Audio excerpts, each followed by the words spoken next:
Chapter 841. The airship in the stratosphere was in the nighttime region. It was pitch black outside, and there was nothing to see. Many passengers had taken off their sunshades, preparing to take a long nap and get used to the jet lag. At least, that was the case half a minute ago. The shock wave of the bomb of terror in the first-class cabin shattered the beautiful dreams of quite a few people.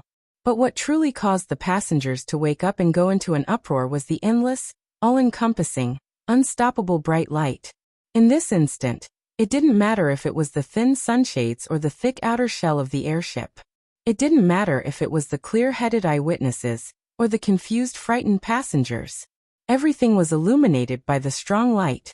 The inner walls of the outer shell, the skin, the bones, and the flesh, everything became transparent and even nothingness. Within the airship, all shadows were instantly swept away. Then what was erased were the differences between people, between objects, and even between objects. There were only panicked and petty souls that tumbled and screamed within the boundless strong light. Even though it was only for an instant, and it was like an illusion, it still exceeded the limits of what the vast majority of people could endure. The commotion on the airship got out of hand. Bai Xinyan still maintained her bowed posture, but she instinctively pulled in her shoulders and elbows. She shrunk a bit. As a woman, the feeling of being illuminated inside and out was truly terrible. But she could understand that this was the manifestation of the true gods of the Amaterasu order, the projection of power across space. It was just as the bastard who ran away said. This place wasn't that far from Ban City. 1,400 kilometers. As long as there was a tiny fulcrum, the two experts of the Amaterasu order could easily project their consciousness and power here. The only difference was the length of time and the intensity of the projection. Right now, it looked like the two of the Amaterasu order were yin and yang. One was restrained, and the other was unrestrained. Even the so-called restraint was only relative. In that case, had Luonen managed to escape from the pincer attack of the Pope of 100 Collections and true god Qianjiu? What do you think of this scene as compared to a daydream? A flat voice came into her ears. It didn't even bother to raise the question. It was because the voice was too flat that Bai Xinyan was unable to understand it immediately. She subconsciously asked, "What?" Only then did she realize that the person who had just spoken to her was the Pope of the 100 Communities, the second in command of the Amaterasu cult, who had descended from the sky, manipulated the puppet, which was obviously unwieldy, to raise its wrist to look at its watch. There was indeed a watch on the puppet's wrist, and it showed the time in Osaka.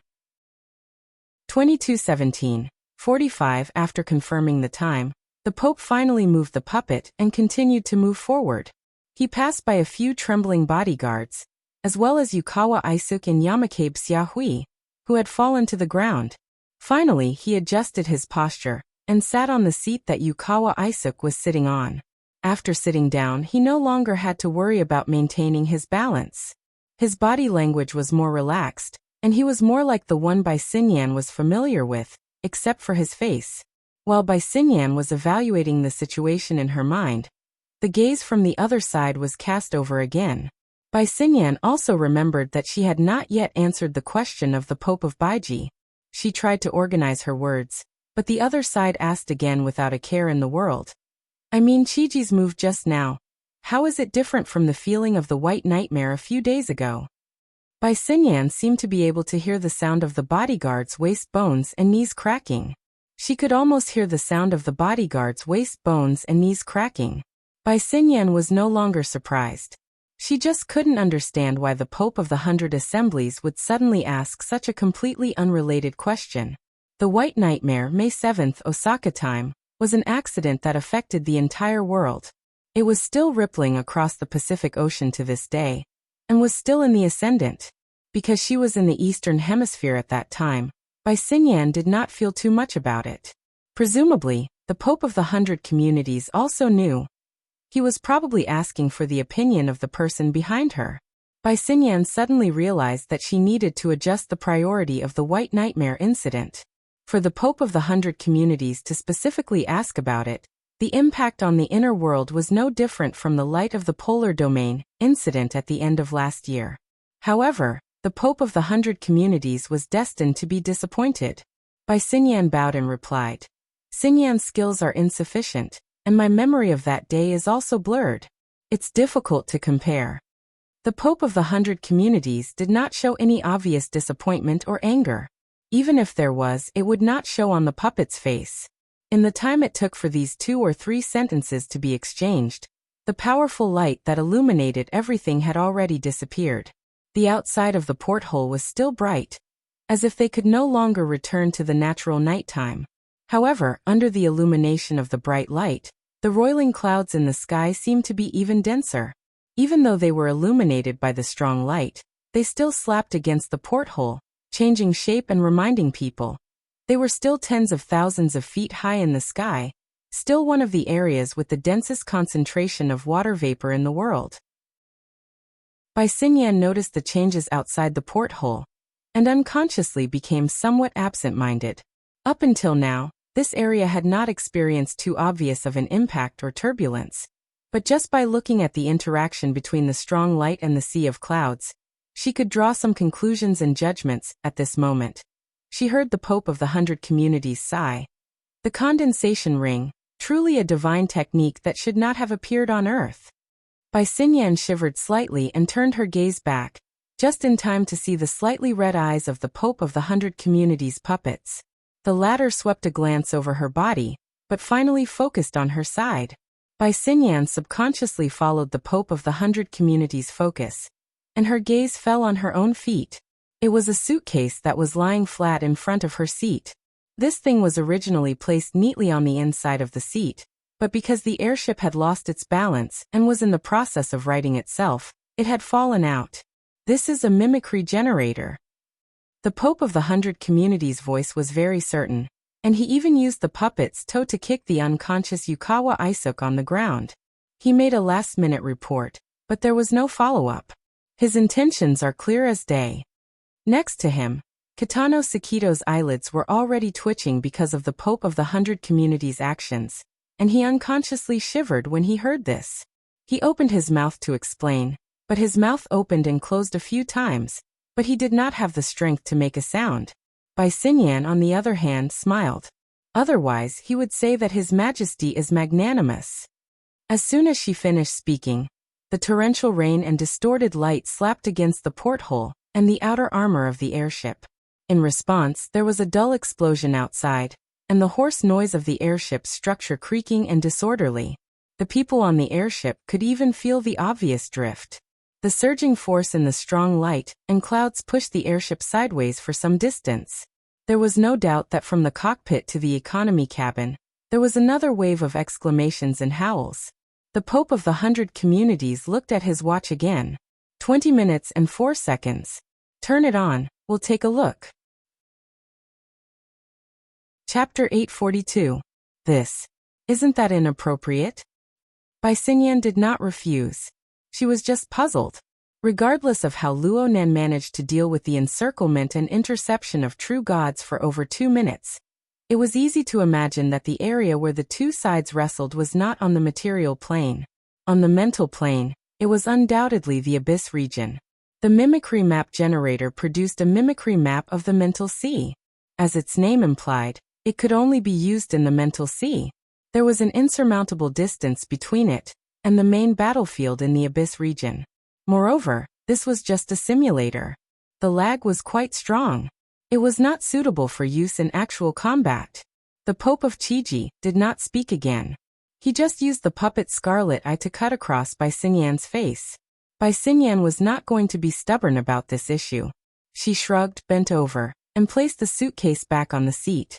She opened the suitcase, turned it on, and connected it to the projector. It was certainly not as effective as the one on Aishik Yukawa's private airship, but the dense bubble scene still appeared. Bai Xinyan swept her eyes over the various parameters displayed in the projection area. She spoke truthfully. The debugging will take some time. There was another part of her that she did not say. Perhaps this high-level interception battle would have ended before the debugging was completed. The Pope of Chiji still did not speak. The puppet that carried his consciousness even narrowed its eyes. It looked like it was taking a nap. Of course, it was more likely that it was sensing the situation of the battle outside the airship. Bai Xinyan's communication was fruitless. She could only settle her mind and proceed with the debugging process bit by bit. But just as she said, this was not a problem that could be solved in a minute or two. On the other hand, the curtain of intense light outside the airship grew more and more intense. Faint rumbling sounds of thunder could be heard. At first, it sounded like it was hundreds of kilometers away, but in the blink of an eye, it was within reach. It shook the airship's window until it hummed. It seemed as if it would collapse and disintegrate in the next moment. It's been over 3 minutes. Bai Xinyan paid more attention to the battle outside. At first glance, the momentum of this battle was astonishing, but in fact, in terms of intensity, it was far from the strongest. The rhythm of the explosions was intermittent, and there was a high probability that it was a chase, but once the chase started, it would be endless. Was there a limit to being a true god? Or was Luonan too cunning? Or perhaps, you haven't finished debugging yet? The one who spoke was Kitano Sakuto. The head bodyguard walked over quietly and spoke in a low voice. His original tough and professional demeanor was almost gone. Without the hint from the Pope of Hyakanji, Kitano Satoto would not have come here just to investigate. After all, it was just a matter of opening his mouth. Did the Pope of Hyakanji need to put on airs like this? Bai Xinyan's drifting consciousness came back. She turned around to see what was going on. However, Kitano Sakuto happened to block her line of sight. She could only exchange glances with Kitano Sakuto and shake her head slightly, signaling him to pay attention to the surrounding environment. At this time, the cries from the business class and economy class had vaguely spread to the upper deck. Along with the shapeless corpses and unconscious and limp bodies, it looked like a scene from the end of the world. The collective emotional state is in a mess, and the spiritual sea is in chaos. The changes are too intense. Moreover, the computing power of a portable instrument is difficult to support the speed and precision of analysis at the same time. It's not suitable for actual combat. This was said to Kitano Satoto, but it was also an explanation for the Pope of Hakuji. I'll bring it over. Huh. Bai Xinyan did not understand at first. Kitano Satoto's eyelids drooped, and his eyes were almost invisible, but his movements were direct and clear. He reached out and picked up the mimicry generator, that was still in a state of adjustment. He held it up respectfully, turned around, and took 2 steps to present it to the Pope. At this time, Bai Xinyan finally saw the current state of the Pope of Hakuji. The puppet that he had possessed was sitting in a somewhat casual posture. His legs were spread wide, his elbows on his knees, and his upper body was supported. However, the curve of his back was still bent, and his head was also drooping. His right hand naturally clasped his left wrist, and his fingertips tapped unconsciously on his wrist. He looked like he was thinking but also looked a little tired. As for the mimicry generator that was already in his hand, he did not pay attention to it immediately. He still maintained his posture, and no one knew what he was thinking.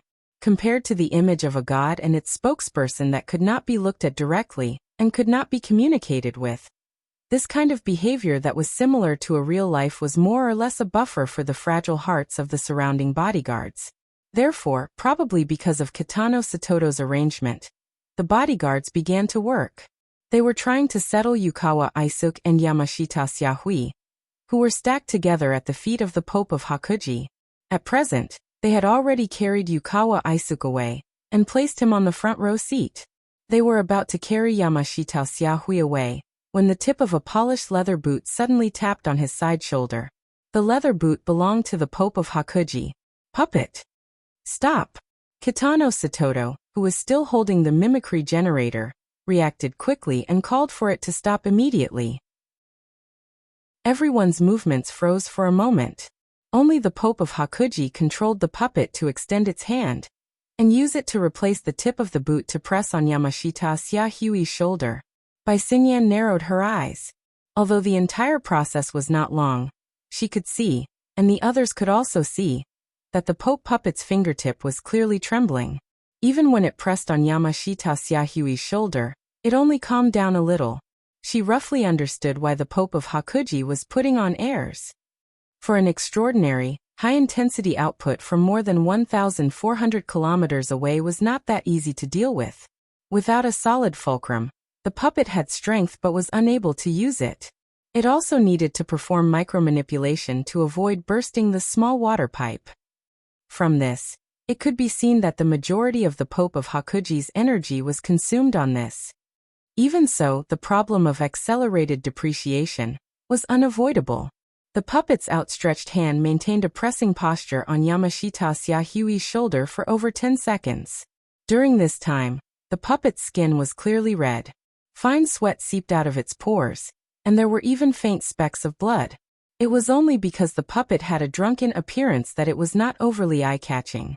But even with such strength, Yamashita Xiaohui didn't show any reaction. This technique. Bai Xinyan lowered her eyes. She made a hypothesis based on this. If the Pope of Hakuji had the support of a B-rank psychic like Yamashita Xiaohui, then the Pope of Hakuji would certainly be much more relaxed than he was right now. But Yamashita Xiaohui had fainted, and he seemed to be quite heavy. It was hard to say who would be at a disadvantage if they were to fight a protracted battle like this. TSK. Luo Nan's grasp of the situation, and his control of the details was much more experienced than imagined. It was as if he was exchanging blows with extraordinaries from time to time. Where did he accumulate this experience and insight from?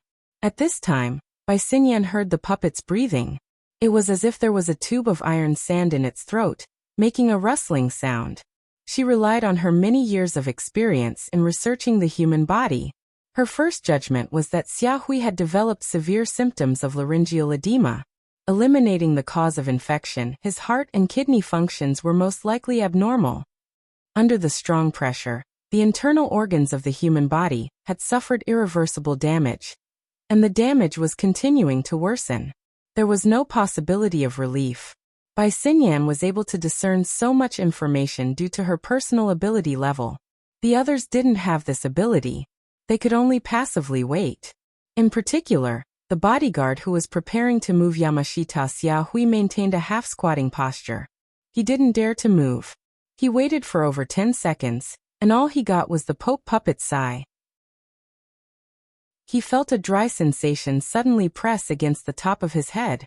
He seemed to hear a cry of alarm, or perhaps it was the sound of the explosion outside the window. Then, it was meaningless to him. All sounds in the first-class cabin disappeared. The Pope puppet's sigh also disappeared. At the same time, the symptoms of laryngeal edema also disappeared. At the very least, it was temporarily alleviated. The price was the bodyguard who had fallen onto Yamashita Xiaohui. That person's skin and flesh were already limp. There was no breath left. The way he died was no different from the Maikawa Vice Minister of Affairs. The surrounding bodyguards all had deathly pale faces. As full-time members of the Yuchuan family, they had seen quite a few situations of internal handling. But this kind of situation where they were treated as a power bank was truly unprecedented. The important question was, whose turn would it be next? The hearts of the people were in turmoil, but now was not the time to pacify them. Whether it was Bai Xinyan or Kitano Tsukido, neither of them cared about these things. From their perspective, what they needed to pay more attention to was the new clear instructions the Pope of 100 Gatherings made after helping the puppet catch its breath. The hand that had just reaped a life flipped over. Its palm faced upwards, and it hooked its finger. Kitano Tsukido's reaction was maintained at a high standard. He bent down again and, with absolute respect, handed over the mimicry generator. It was also at this time that he saw a cluster of greenish-black veins appear on the palm. It looked like the expanding capillaries under the skin, but it was more like the shadow of a tree with branches growing horizontally. Within the dark veins, there was clearly light flowing, filled with a different kind of vitality. But just thinking about its most likely source made one shudder. Kitano Tsukido instinctively wanted to keep his distance from the Pope puppet. He wanted to retreat after completing his task, but the latter had no intention of taking over. Perhaps it felt that the distance and height were just right, so it simply used Kitano Tsukido as a table. It stretched its hand over the control area of the device and began to operate it. Kitano Tsukido's pupils dilated as he watched the Pope puppet's fingertips switch back and forth between the virtual interface and the physical buttons. Especially with the appearance of a business elite, he looked quite professional when he did such actions. But as long as one thought about the true identity, status, and image of the Pope, there was an element of absurdity in it. And as the Pope puppet operated, the mimicry image of the spiritual sea, in the projection area connected to the device began to change repeatedly.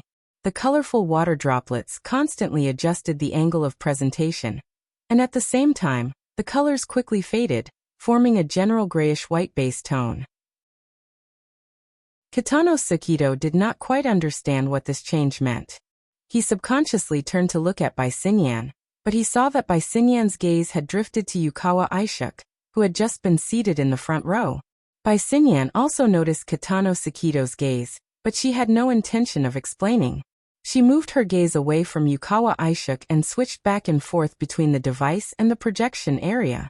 She knew, and she had even explained to Yukawa Aishuk earlier, that this kind of change was a result of the repetitive spiritual waves in the surrounding area, and the changes that had already become a routine. It was presented as the regular background radiation. This was also a sign that the initial analysis of the mimicry picture had been completed.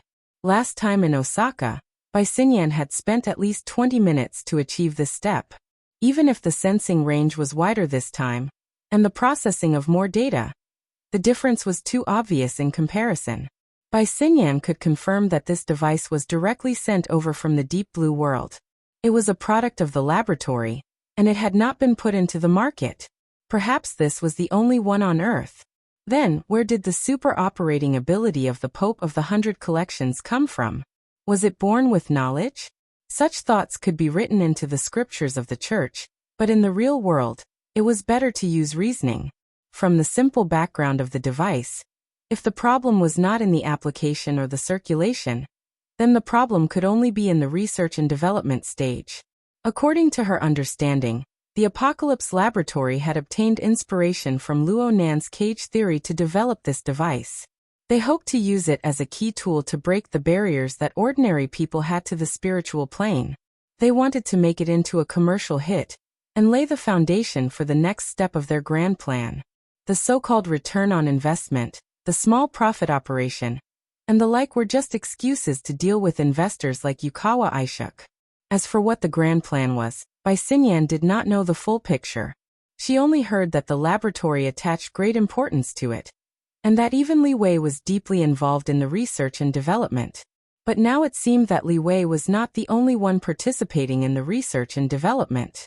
The relationship between the Apocalypse Laboratory and the Amaterasu Order was no longer concealed. Yukawa Aishuk had indeed played the worst trick. Focus. A low and hoarse voice flowed out from the throat of the Pope puppet. It was directed at Bai Xinyan. Your Majesty? You'll be the one operating from now on. Make sure that the interface is maintained on this baseline. The Pope puppet did not even raise its head. The arrangement was a matter of course. The slight loss of voice at the end proved that the organ tissue of the throat had not completely recovered. It was impossible for it to recover. It was only a matter of time before it collapsed. Perhaps it was because of this that the Pope of the 100 Collections did not play any tricks. She spoke very clearly. Qianju exerts force through the abyss region. Distance isn't a problem, but it is very difficult to accurately lock onto Luonan. Luonan previously reverse-sealed the Magatama configuration, and Xiahui on the back of the mountain, cutting off our path of descent. His methods are brilliant, but it is hard to avoid revealing traces. We have grabbed onto a piece of his tail, but it is too insubstantial. It jumps back and forth between the material plane and the mental plane. Qianju probed down from the abyss region to the material plane, causing a large loss in precision. He needs me to act as the signal tower's relay gain. Only then can he encircle and intercept Luonan. Luonan knows all of this. He will most likely do something. The Pope of the 100 Collections operated the apparatus as she explained. In this way, Bai Xinyan had a clear understanding of the distorted bubbles of colorful light that gradually grew on the ash-gray background. Frankly speaking, it was a nesting doll structure.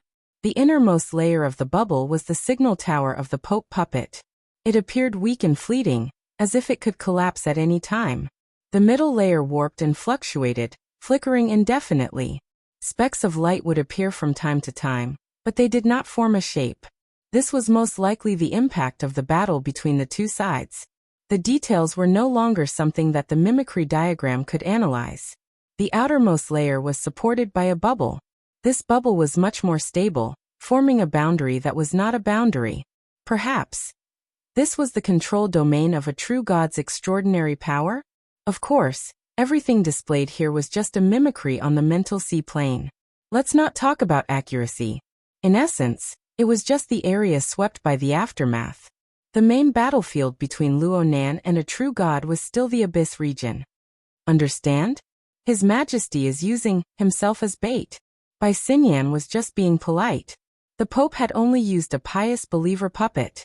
It was not even an ability user. How could it be considered bait? If Luo Nan really wanted to pull the firewood out from the bottom of the cauldron, then the true unlucky ones would be them, the passengers of the airship, if there was a slight deviation in the application of power. However, this possibility was meaningless to the Pope of the 100 Collections. What he paid attention to was on a completely different level than the others. The puppet raised its head and stared at Bai Xinyan with its scarlet eyes. Protect the apparatus. Collect data. If Qianju is unable to obtain the results of the battle, this place needs to be maintained for at least 200 seconds. The mimicry generator will transmit the data to the laboratory's cloud. We need to clearly see his foundation. We need to clearly see what he's hiding behind his back. Yes. Bai Xinyan agreed. But she had a feeling that the Pope of the 100 Collections was not talking to her. Instead, he was shouting at Luo Nan, whose whereabouts were unknown within the boundless clouds. It was like a threat, but it was also like a lure. Chapter 843. Yinlu arrived at Luo Nan's rented studio on the dot. Even though Luo Nan hadn't had a normal work and rest schedule for several days in a row, as long as she was his personal secretary, she absolutely couldn't neglect the morning and evening work. She first pressed the intercom outside the workshop, but there was no response. Only then did she verify her fingerprint to enter. The lights of the workshop were on, and the lights and shadows of the virtual work area were fluctuating. Luo Nan sat behind the workbench with one hand supporting his cheek. His figure was frozen. He should be concentrating on his work. However, when he took 2 more steps forward and took a closer look, he discovered that the man's eyes were closed and his breathing was slow. He had actually fallen asleep while maintaining this posture. He probably couldn't take it anymore after working continuously. Yinlu didn't dare to wake Luo Nan up. She just scanned the workshop to see if there was anything that needed to be cleaned up. That moving shelf didn't exist before. Now it was placed in the middle of the room. It was very conspicuous. Something must have been placed there earlier. It was likely that the veteran had been here before. Yinlu moved the mobile rack to the corner and quietly walked to the workbench. She didn't dare to touch the tools and instruments on the stage. She could only pick up some small things and even took photos to locate them. She didn't want anything to go wrong, and she couldn't recover them. It was also at this time that she glanced at the virtual work area. The picture she saw was very familiar. It was like a bottomless sea, or a storm on the surface of the sea. It was thick and colorful, and the structure was chaotic. In fact, it was made up of 2 overlapping pictures, 2 psychic diagrams. The reason why Yinlu was certain of this was because she had seen Luo Nan dismantle and integrate before. Moreover, most of the things she had been busy with recently came from this. It was hard for Yinlu to notice such a complicated and profound diagram. However, she noticed that the whole picture was fluctuating rhythmically, as if it was an interwoven picture of the ocean that was gradually seeping into the real world and becoming a substantial existence. Yinlu was startled, but she soon realized that it might be a misconception. This was because there was a certain amount of distortion and refraction of light in the surroundings of the sleeping Luo Nan. Upon closer inspection, it was clear that the air was fluctuating, resulting in an illusion. Luo Nan wasn't resting. He was cultivating, right? Was there a need to be so desperate? Yinlu couldn't help but recall the letter she had sent to Mrs. Halder, which described her doubts and judgment. Luo Nan, this new boss of hers, had his sights set on the target. The enemy he targeted far exceeded the scope of what should have been. This forced him to never stop moving forward. Instead, he seized every moment and opportunity to improve himself. He was as taut as a humming bowstring. He might shoot a deadly arrow at any time, but he might also snap on his own. Inla sighed. Her breath was still lingering in her mouth when a rustling sound rang out at the same time. Behind the workbench, the chair on Luo Nan's body suddenly collapsed without any warning. The wooden body of the chair and the soft cushion on the seat disintegrated into fine dust, and some of the plastic and metal parts were twisted and cracked. At the same time, they were restrained by a certain force, which erased the kinetic energy of the disintegration. They fell in a straight line and fell to the ground. Inla was startled. "Sir." The moment she spoke those words, she felt that there were too many similar exclamations. But when the impact came, what could she do?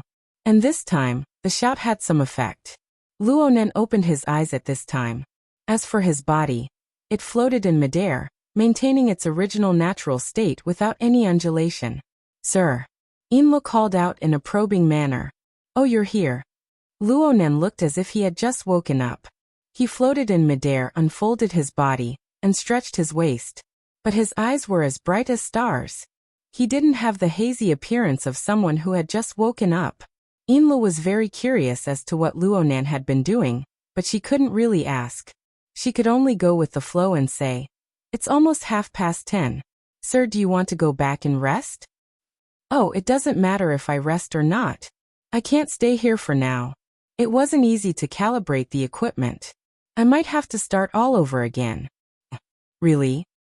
Inlu responded with her mouth, but in her mind, she thought of the fluctuating air around Luo Nan. Luo Nan's feet didn't touch the ground.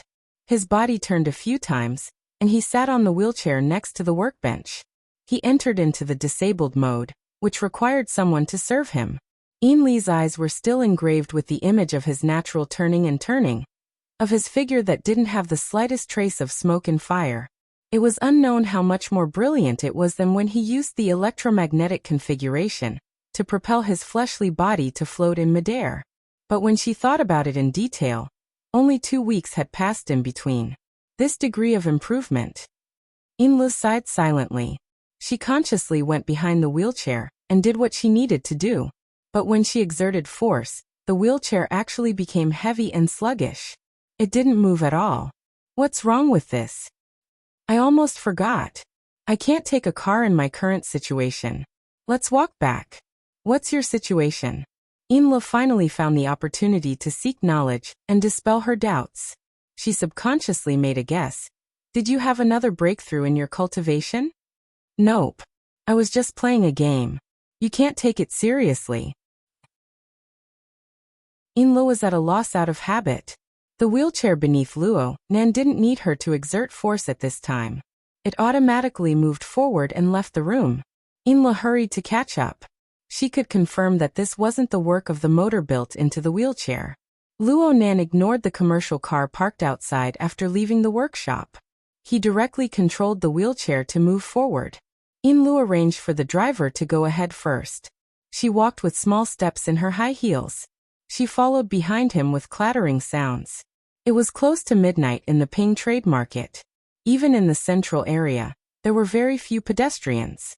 The streets were empty, looking quite refreshing. But Luo Nan said, "How impatient." He narrowed his eyes as he spoke. A portion of the soul cloak spread out for thousands of kilometers, tens of thousands of kilometers. Hot bubbles bulged out from the intense light and high temperature. It was like a blazing furnace, roasting the slight fishy smell of the clouds, and sea into a complex sensory stimulation. It was transmitted over a distance of 1,500 kilometers. He sensed it, experienced it, and responded to it. Of course, it was just as Luo Nan said. This series of senses was more like the stimulation of a virtual game, and it was a low degree of simulation. It was a bit like the déjà vu of an external neuron taking an offline test. He wasn't even as nervous as he was back then. If he didn't pass the test, he would most likely be in big trouble. Right now, the soul cloak was restraining and resisting him. He was playing hide and seek with a true god in the abyssal region. He arranged a few configurations within the clouds and watched them live and die. He didn't care much about winning or losing. It was just like the Pope of 100 collections.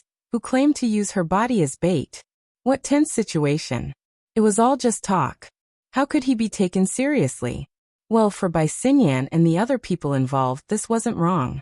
Only Luonan wouldn't. He couldn't do this.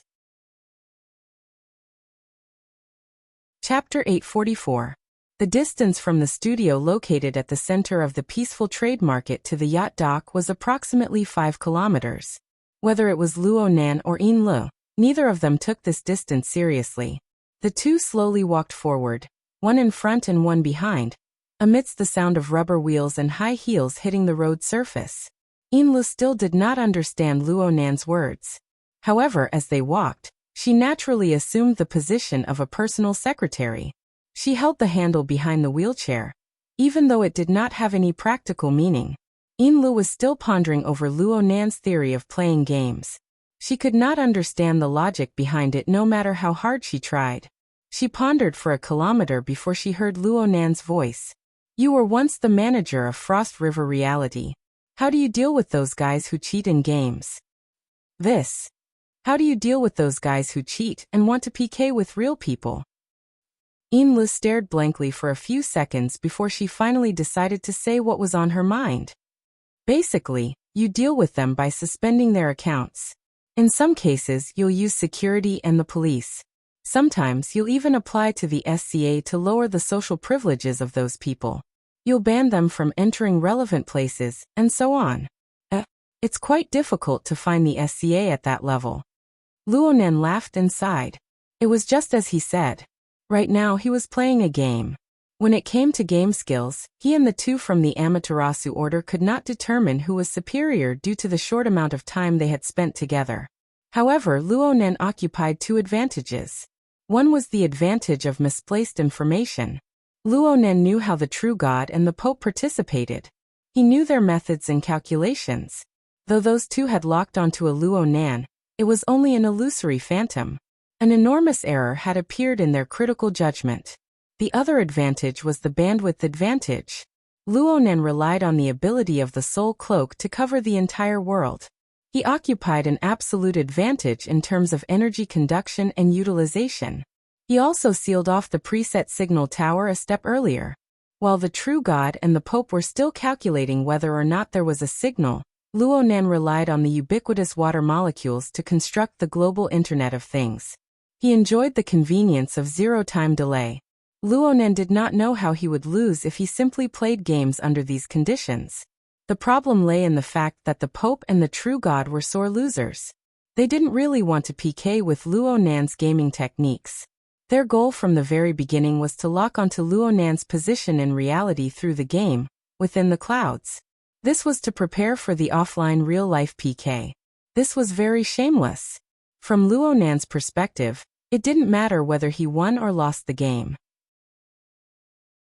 In any case, he had already achieved his goal of warning Bai Xinyan and Yukawa Aishuk. But if the two from the Amaterasu order locked onto Luonan's true location and confirmed that the target was hiding in their base, they would not be able to win. Yinlu and Snake Tongue, who were by Luonan's side, as well as Old Hand and the group of vagrants who had a close relationship with Luonan's grandfather, would most likely not be able to survive once the conflict erupted. From another point of view, the reason why the true gods and the Pope still had some misgivings in their headquarters, Ban City, and had to travel over 1,000 kilometers to verify their findings was also because of the existence of the source of interference. In their eyes, there should be a difference between Luonan and the source of interference, especially since Luonan was following closely behind the airship. The influence of the space-time interference still existed in Ban City. This was more or less a new piece of evidence. At the very least, they did not think that there was no human figure riding a devil ray running and hiding in the hazy sea and sky 1,500 kilometers away. Even if they had their suspicions, they still needed further confirmation. With this analysis, the things Luonan needed to do were quite clear. He needed to maintain his advantage. He needed to interfere with the verification methods of the true god and the Pope. He needed to let the existing misunderstanding continue to exist. It would be best if he stayed away from reality and created layers of confusion. He needed to lure the two off topic and have some fear. Of course, he absolutely could not overreach himself and allow the other side to grab hold of his weakness. Luo Nan was very cautious. It was true that he occupied a certain information advantage, but ultimately, he was not sure what the two from the Amaterasu order were basing their judgment on. He did not know where they came from, especially the true god who had run back to Ban City after screaming out that his soul had been magnetized. His understanding of the situation definitely exceeded the scope of normal Earth knowledge. Luo Nan wanted to think things over carefully, but this was not something he was good at. He could not find anyone to advise him. The conversation with Lu just now was just a joke to adjust his mood. This was the result of stuffing a belly full of secrets. Luckily, the conversation between the Pope and Bai Xinyan gave Luo Nan an opening to take advantage of the situation. Didn't they say that I was nearby? Then I'll be nearby. He would not be able to hide it sooner or later if he just fooled around in the air. He needed to add a bit more to it. During the night stroll, Luo Nan carefully combed through his thoughts in his mind. He roughly sorted out the required configuration design. Then he extended his hand and waved behind him. You still have the one I gave you last time, right? Lu, who had been stunned by Luo Nan's question, instantly became nervous. Mister, which one are you talking about? It's that fish. Luo Nan subconsciously lowered his voice when he said the 3 key syllables. He was a bit mysterious. The Devil Ray was a secret that absolutely could not be exposed in Ban City. Lu had a serious expression. She had never seen Luo Nan speak with this sort of tone before. Many thoughts flashed through her mind in an instant. She calmed her mind with great difficulty and lowered her voice. Yes, mister. You. Luo Nan didn't say much. He just waved his 5 fingers. His meaning was very clear. Lu immediately picked up her bag and wanted to take out the crystal ball with the Devil Ray sealed inside. But her vigilant mentality made her remember something. She hesitated for a moment before handing over the entire purse.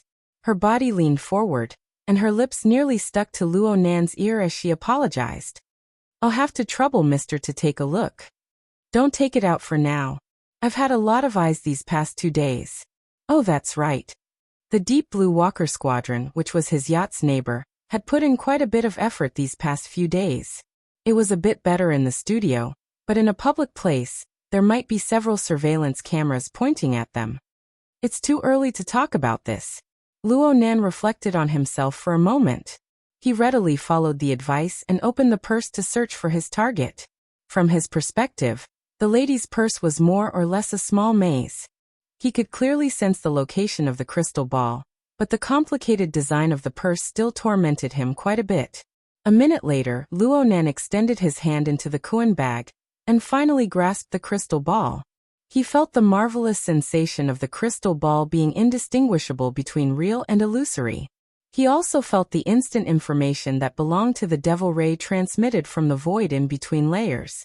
He made a series of fine adjustments to the configuration outline in his mind.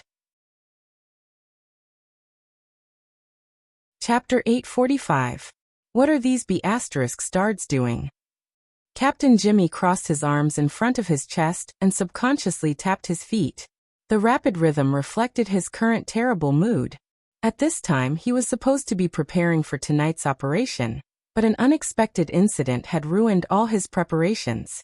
The surveillance resources that had been fully activated had been reduced to something akin to catching an adulterer in the act. For the time being, no one could give him a response. From his deputy, Mendez, to the surrounding members of the action team, and the SCA officials who had just rushed over to work overtime, but were proven to be a waste of time, they all averted their gazes to avoid the unfortunate incident. 2 minutes ago, a video from an intercontinental passenger airship began to spread on the internet. The suspected terrorist attack that happened in the first-class cabin of the airship was recorded from different angles by many witnesses, posted on different social media accounts, and linked with big data. It began to rapidly accumulate views and influence. Until now, there was still no clear explanation for the incident. In fact, even if a nuclear bomb exploded on the airship, Captain Jimmy would not care.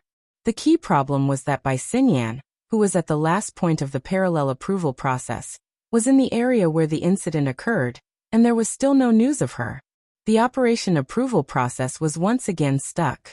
Captain Jimmy felt like he was tripped. It did not hurt him, but it was very depressing. The mission against the remnants of the Soul Cult was actually not difficult, nor was it urgent or challenging. The reason why Captain Jimmy could not forget about it was largely because he wanted to compete with Bai Xingyan. He did not deny this. He finally had the opportunity to use the situation and the procedure to force Bai Xingyan to yield. Victory was in sight, but something like this happened. What kind of luck did Bai Xingyan have? Whether it was reasonable or not, that was what Captain Jimmy thought in his heart. The procedure went into a standstill again. Captain Jimmy had no choice but to pay attention to the development of the incident and try to learn the truth from the higher-ups. At the same time, he diverted some attention to the B***starred couple on the street. No matter what, these two were the people who had the most contact with the target, the veteran Shouxiong and the other vagrants. In other words, they were also suspects. Even if they had the blood flame order behind them. Captain Jimmy kicked the chair under the intelligence officers, and tried to make his subordinates nervous again. Give me the plan. The one numbered A7. To deal with indirect suspects like Mr. Mo, whose background was clear but whose identity was unknown, the operation team also had a contingency plan. When the captain had nothing to do, he could go on a vacation. The bitter intelligence and staff officers could only crawl on the grid and write plans to satisfy the captain's desire to dominate. Jimmy, let's wait for the news. Seeing Captain Jimmy's behavior, Mender knew that Captain Jimmy wanted to take a different approach. Therefore, he tried to dissuade him. There should be a result on the airship soon. I'm just waiting and making preparations. In front of his subordinates, Captain Jimmy maintained the dignity of a supervisor. Even if the procedure is completed and we start to move from the close contact between this adulterous couple and Shouxiong, there is a high chance that they will interfere. Look, that woman is on the phone talking to her lover. Boy, show me the surveillance records from the past few days. The last sentence was again addressed to the intelligence clerk. While retrieving the information, Captain Jimmy said to the SCA's Minister O'Hara, "It would be perfect if we could get their phone records." Minister O'Hara's mouth twitched, but he didn't respond to Captain Jimmy's words and actions that violated the law. He could only pretend that he was deaf and mute. Captain Jimmy didn't force him further. Now wasn't the time to be serious. He only compared the surveillance records to find evidence for himself. From the surveillance records, our technical maniac, Mr. Mo, has been working hard in the studio for the past few days.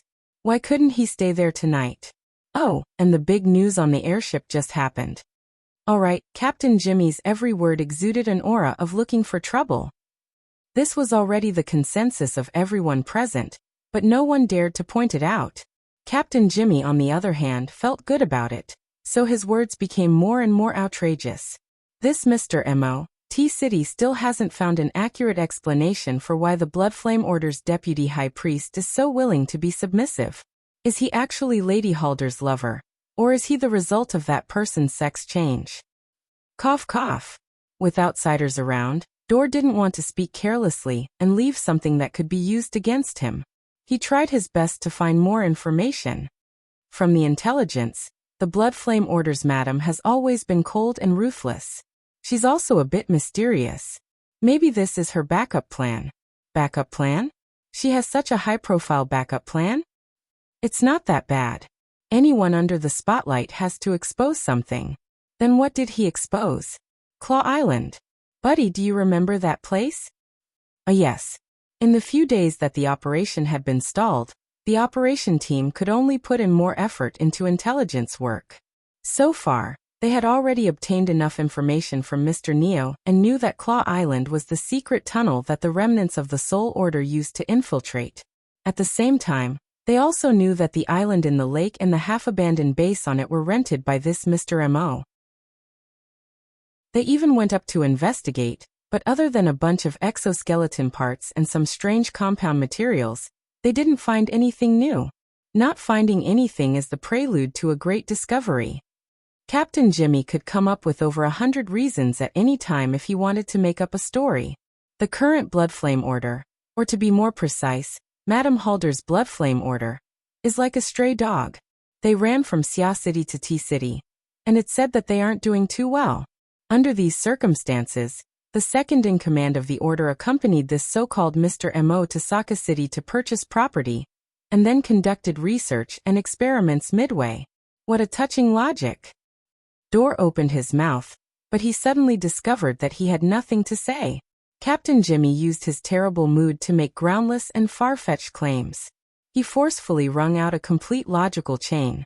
Following his train of thought, even Menda felt that this Mr. Mo was very suspicious. Hold on, this has nothing to do with us. Really? Are you sure? After a series of debates, Captain Jimmy felt that he had returned to his peak. He even laughed. He extended his hand and drew a circle in the air. He pointed out, "Why do I feel that their attitude is very unfriendly?" While Captain Jimmy was talking loudly in the warehouse at the dock, Snake Tongue furrowed her brows several hundred meters away on the yacht. That fellow on the other side was pestering her endlessly, but his senses were quite sharp. Especially when that group of people had entered a state of combat readiness. They were connected to each other and formed a network. They naturally formed a highly integrated offensive and defensive fortress on the mental plane. The spell probing she was used to before now seemed a bit rash. Her surveillance made the other party react, but it wasn't that easy to get rid of it. As an outstanding cursemancer, she was an expert when it came to curses, stimulation, and control of living creatures. At this distance, as long as there were mosquitoes or crawling insects in the warehouse, they could form a monitoring network. They wouldn't be affected by ordinary mental attacks. At most, they could see the information directly or indirectly. But she still had to say, the growth rate of technology was truly fast. Snake Tongue had dealt with Deep Blue walkers quite a few times in the past. In fact, ever since the Deep Blue platform appeared, it had always been the focus of the inner world's research. Ability users had very complicated feelings towards this group of people that obtained extraordinary power through the transformation of the human body. Snake Tongue was no exception. But after wasting half a year in the cloud world and returning to reality, Snake Tongue discovered that she needed remedial lessons. More and more characters worthy of attention appeared on the Deep Blue platform. Let's not talk about superstars like Tian Bang, who was the #1 person below the extraordinary level. She felt that there were quite a few noteworthy points in this operation team she had randomly encountered. The problem right now was that Captain Jimmy had accidentally hit the nail on the head. He had a temperament of an unpredictable bomb. Luonen might not like this news. Inli's call came in just as she was thinking. There weren't any pleasantries. She just wanted to remind her that Luonen would soon return to the yacht, and that she needed to pay attention to matters during this time. It looked like the situation was quite urgent. Halfway through the conversation, Luonen became the one speaking. "Your Excellency." Snake Tongue's attitude immediately changed subtly. She carefully memorized the instructions and repeated them before responding. "Hey, I understand." Snake Tongue immediately got up when the call ended and headed to the yacht's storage area. At Luonan's request, a raw material processing area had been temporarily partitioned off. It was mainly used to process the compound raw materials he used daily, extract nutrients, and the like. Originally, it wasn't that particular. But in the past 2 days, it seemed that he had obtained a series of pre-processing techniques from an expert that could effectively increase his usage efficiency. Snake Tongue was a cursemancer. She was quite accomplished in the field of pharmacology, so she took over this heavy responsibility. She provided Luonan with the rough processing materials he needed for his experiments every day. It was said that these materials were used to make something like a sarcolemma. As she passed by the outer deck, she saw the commercial vehicle that had returned to the dock at Li's request turn around to pick up Luonan. The capricious orders were clearly controlled by Luonan's flickering inspiration. In fact, the yacht, which had already entered a half-resting state, became active once more under Luonan's will. The crew ran up and down, taking their respective positions. Snake Tongue had just finished preparing the materials she had accumulated over the past few days in the storage area when she heard the low hum of an electric motor. This was proof that Luonan had already arrived at the dock. Afterwards, the yacht would temporarily take him away from this densely populated area, and into the depths of North Mountain Lake. Chapter 846. The commercial car went back and forth. Luonan boarded the boat, the yacht left the shore, and the boat drove into the center of the lake. There were no accidents in this series of processes. They were extremely compact, without any buffer gaps. Such a rhythm was rare for Luonan, at least from Snake Tongue's point of view, ever since they got to know each other for a long time. The impression Luonan gave her in most situations was that he spent long periods of time pondering and delving. He was in an illusory and mysterious state of emptiness. Occasionally they would interact, and he would be cold and hard, piercing into the deepest depths of one's heart. The current scene was more like someone whipping him from behind, or rushing to the front to fight an intense battle. Snake Tongue originally wanted to report the latest intelligence on monitoring Captain Jimmy and the others, but she couldn't find an opportunity to interrupt. After Luonan boarded the yacht, he went directly to the warehouse area. He checked the raw materials provided by Snake Tongue, and confirmed that they were sufficient. He didn't say anything, but a layer of smoke spread out from his body. The temporarily separated warehouse area wasn't that big. Whether it was Snake Tongue or Yin Lu, they were soon enveloped by the smoke. Their figures became hazy and indistinct. What was this? Yin Lu turned her head in shock, wanting to communicate with Snake Tongue. However, the two lacked tacit understanding in the end. Snake Tongue didn't pay attention to Yin Lu. She just silently watched the roiling smoke beside her, as well as the more detailed components within. Snake Tongue wasn't able to discern too many details because her psychic senses were greatly restricted within this smoke. And the more she delved into the details, the more fuzzy her probing mental senses became. It was as if countless fine blades were sliced into pieces and scattered randomly. They were turned upside down and confused. In the end, she simply doubted her usual self-logic. This feeling was terrible. More importantly, it stimulated Snake Tongue. It made her remember that she had vaguely experienced this scene before. Yes, the Cloud World, the Mist Maze. This was the bizarre location where Luonan had attacked, oppressed, and bound Gong Qi. Snake Tongue often boasted that she was experienced and knowledgeable, but she had never seen such a bizarre and despairing world in her entire life. It was precisely there that Snake Tongue and death overlapped. Perhaps it was just a hair's breadth of difference. No matter when she thought about it, she couldn't get rid of the feeling of suffocation. It was also there that she completely lost her freedom of life. Perhaps this included the future that she could look forward to. Snake Tongue's gaze shifted and swept over Ainli's blurry face. This woman was curiously looking around as if she didn't know anything. This allowed Snake Tongue to have an even clearer judgment regarding the Mist Maze. That place was undoubtedly Luonan's top secret. Perhaps it was the core source of all of his abilities. Think about it. A sandstorm maze formed from 1 trillion domain fragments. Any random fragment from the maze would be a rare treasure on the inner world plane. How much of it was mixed in the smoke that filled the air? That place was a terrifying prison, but at the same time, it was also an incredible treasure trove.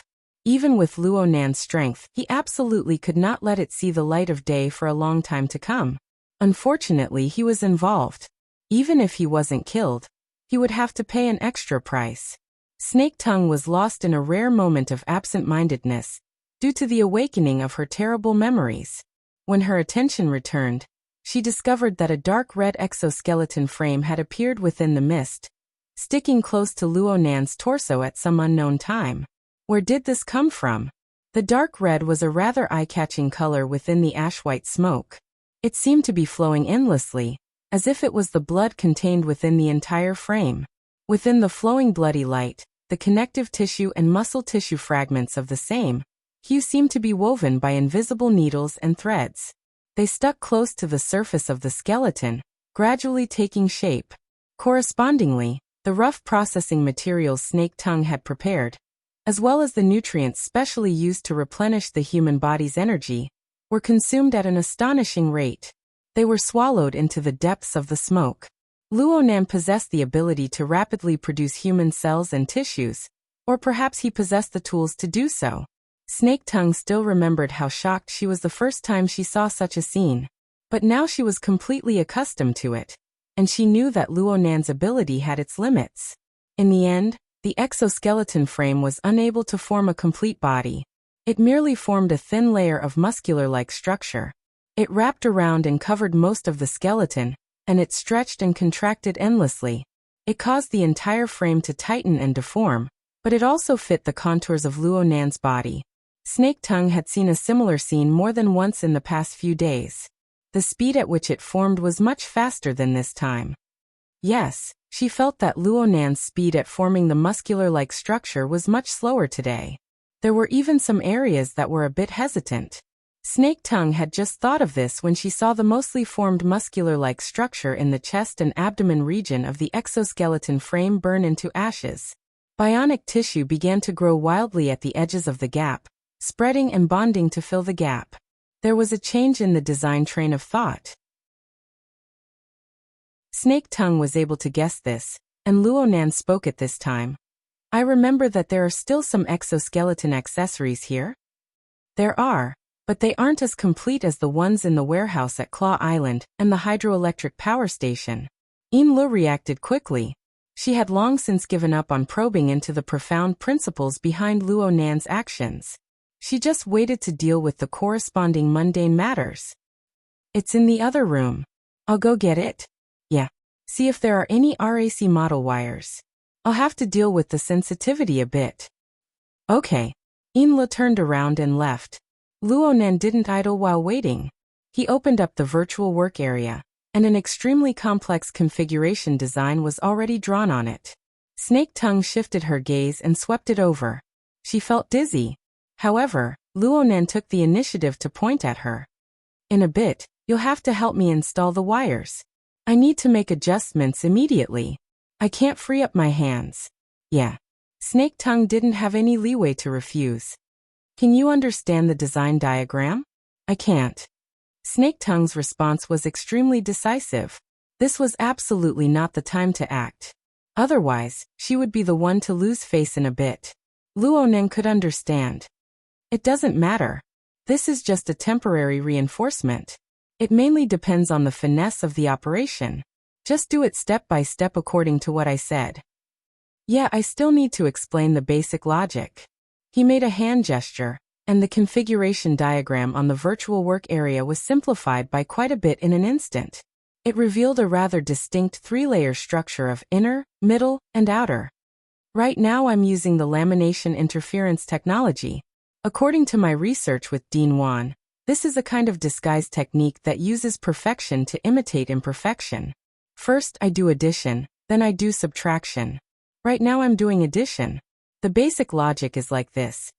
Through the configuration design, I take the imperfect situation of the main body, and through the transition of the exoskeleton and other auxiliary frames, I gradually fill in and make up for it. I map it onto my strongest space-time configuration, forming a relatively perfect mapping. The meaning of this perfect is quite complicated, but it's something like this. Understand? The first thing Snake Tongue thought of was the attributive word strongest before the space-time configuration. Why did she feel that Luonan's strongest point should be mental piercing and control? Chapter 847. The victim's abdomen was meaningless. Snake Tongue cleared her distracting thoughts, and her line of sight pierced through the pervasive smoke. She saw that this blurry area still had certain restrictions. After eliminating the influence of obstacles, a relatively complete circle appeared on the whole. She vaguely understood Luonan's meaning. The exoskeleton is basically equivalent to a padding, but it's also an orderly operating system. It filled in the abilities that the body didn't have and increased the power that the body didn't have. The relationship between it and the main body was equivalent to the gear set that His Excellency had mentioned before, that coupling theory. The coupling between the inside and the outside will form an organic whole, amplifying one's own strength and stirring up even greater power in the world. That's right. You were the same back then. You understood it the moment you heard it. Luonan grinned his teeth in delight. He was a bit pleasantly surprised.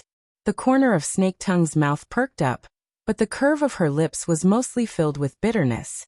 At this moment, The magnificent power raised by the gear set that was embedded in the void surged up from the depths of his memory. Moreover, as the timeline moved forward, it became more and more majestic and unstoppable. Back then he had recklessly used his own small gear to pry open the big gear of the world. Today, just his existence alone was already a marvel of the world, unfathomable and unattainable. Such a change only took the time of a nightmare in the cloud world. Perhaps this change itself was a nightmare. At this moment, Inlo came in with the metal box containing the wires. "Sir," she paused halfway through her words. Her gaze shifted between Luo Nan's and Snake Tongue's faces. She paused for about a second before she opened the case and displayed the relevant equipment. "The RAC wire is here." Luo Nan nodded slightly. He wasn't in a hurry to get into action. Instead, he continued to communicate with Snake Tongue about the corresponding concepts.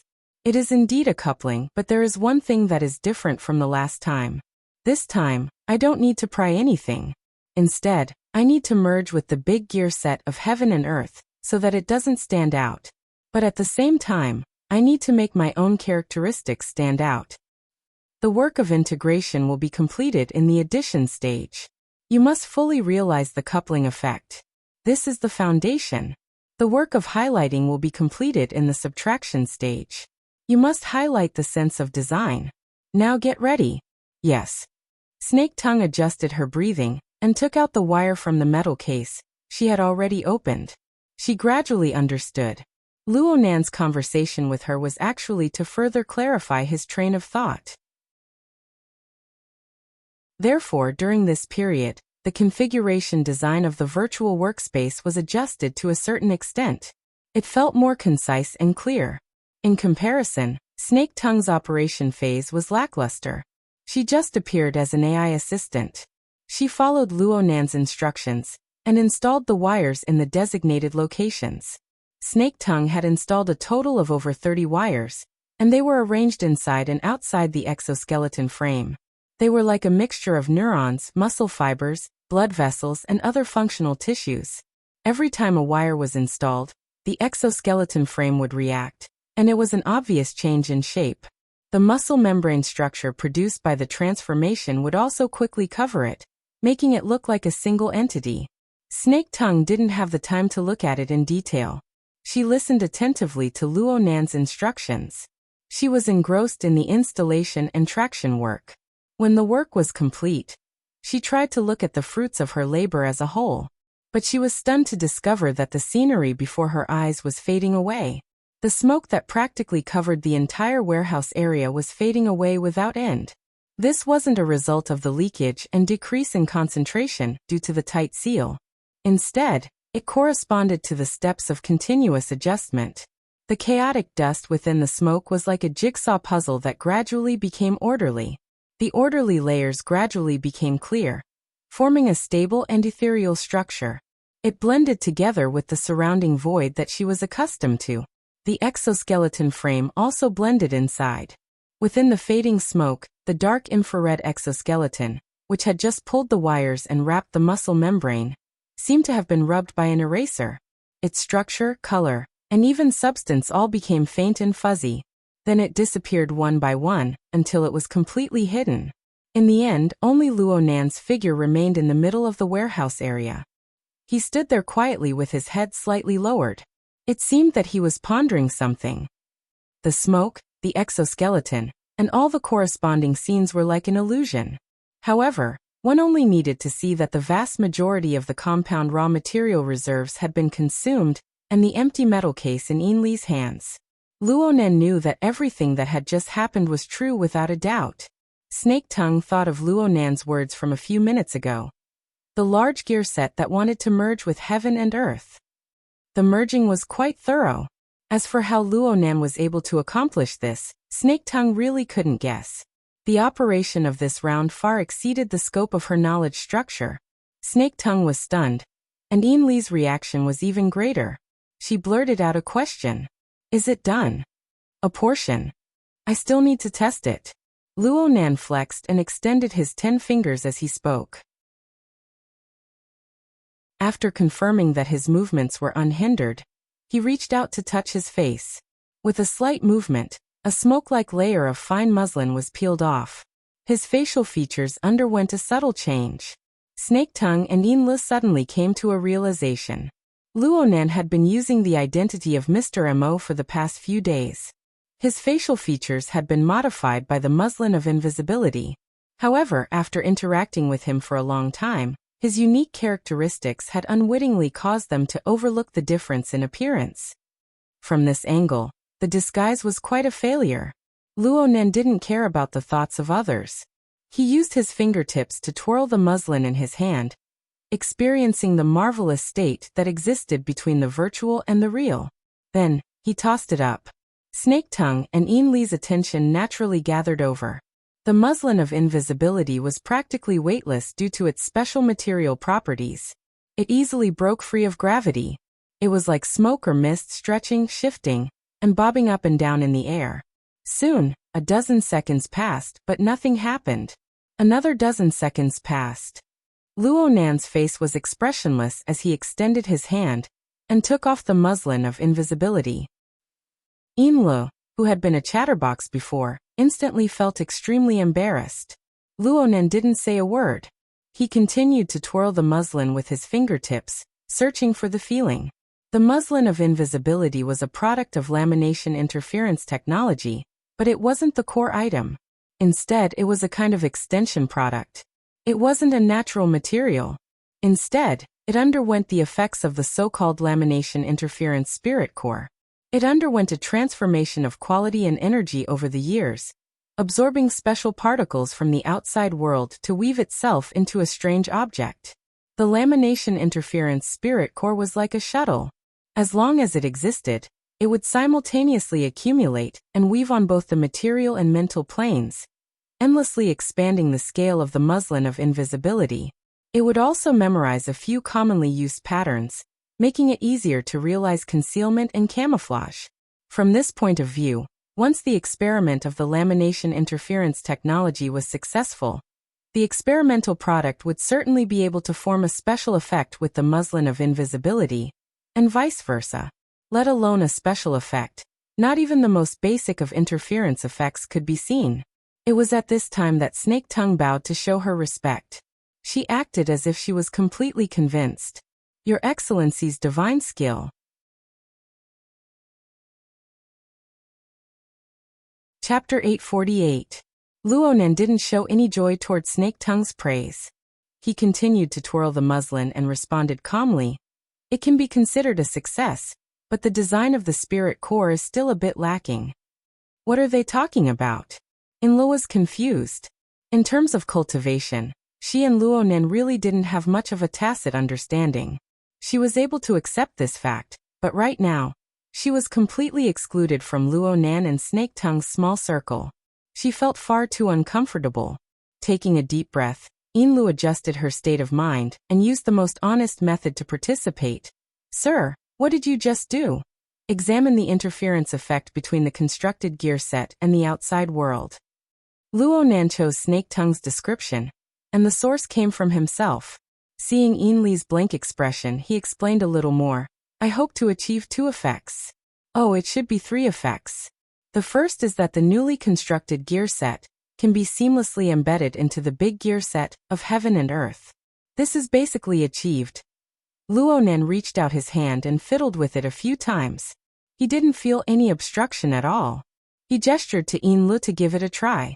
Yinlu reached out her hand in a daze, and without any obstruction, she touched Luonan's chest.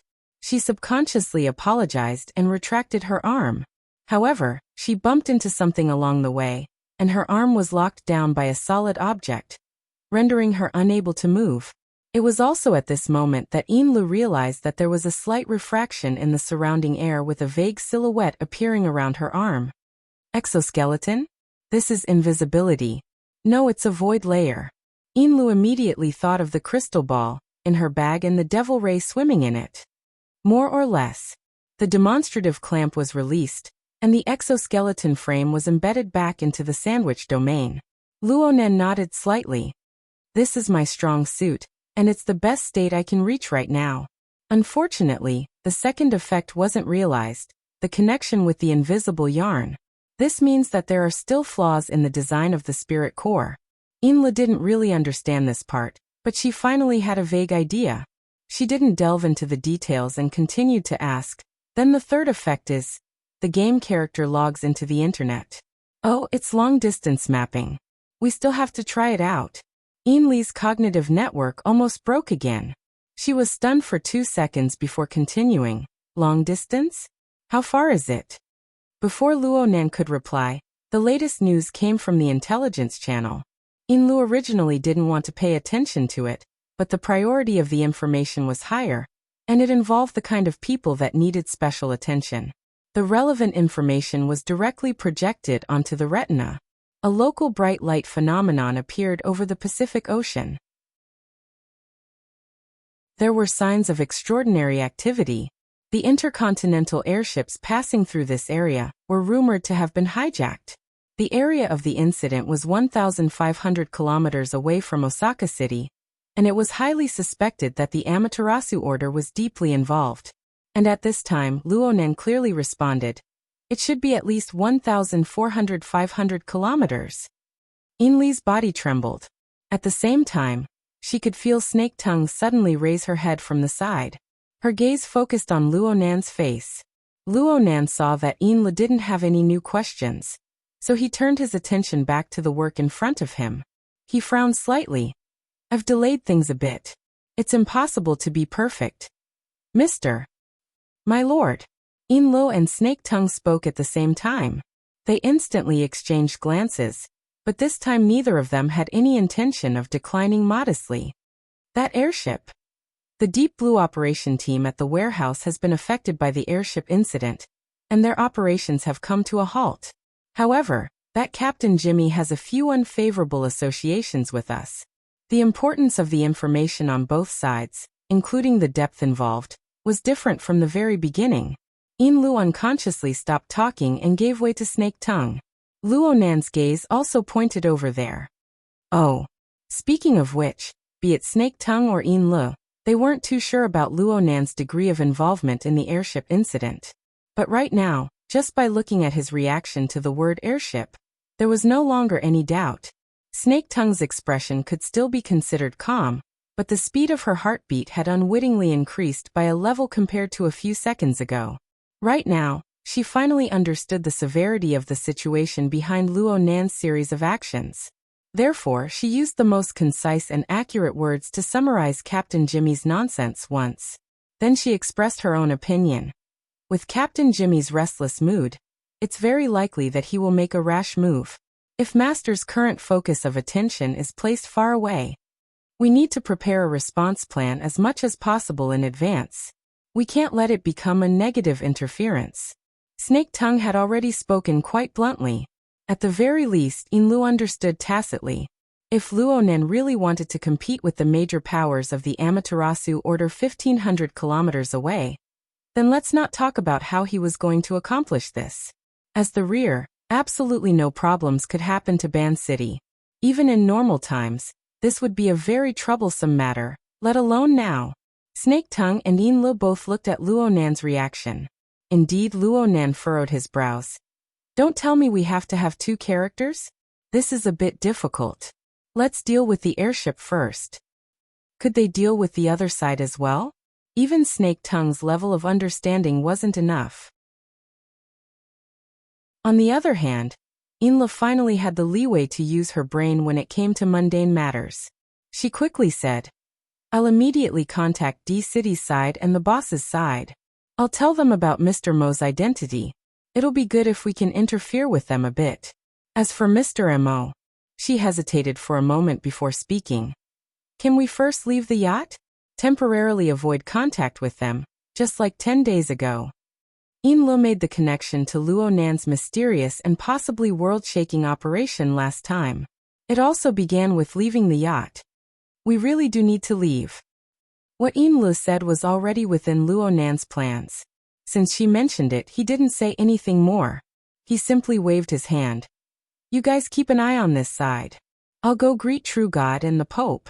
If things go smoothly, it shouldn't take too long. Yes. Inla suddenly froze on the spot, and Snake Tongue wasn't any better. Luonan was truly straightforward and efficient. He simply turned around and headed outside after speaking. The warehouse's exit wasn't in front of him, but the sealed cabin wall of the yacht. The scene of the yacht's cabin wall being torn apart 10 days ago instantly flashed in Yin Li's mind. She subconsciously opened her mouth, but before she could speak, she saw Luonan's figure pass through the rack of materials in front of the cabin wall like a phantom. He also passed through the thick cabin wall itself. There were no changes to the scene before him. The only thing missing was the living person. Chapter 849. Luonan walked at the bottom of Beishan Lake. To put it more accurately, he rode a self-made bubble to shuttle through the structure of space and time at the bottom of Beishan Lake. What he felt at this time and place was not the pressure of millions and millions of tons of water. Instead, it was the vast and boundless acceptance and rejection of the local structure of space and time that was hard to describe. Luonan slightly altered the old-fashioned analogy that Snake Tongue used. He was a temporary creation, a mutated gear set. He wanted to change his original role. He wanted to obtain more authority and occupy a more important position in the great machine and the great production line created by all living things in the world. He undoubtedly had to compete with other gear sets with similar structures, but they were even tighter and sturdier. This was an enormous challenge, and it was extremely intuitive. As Luonan walked between the structure of space and time, the pressure was everywhere.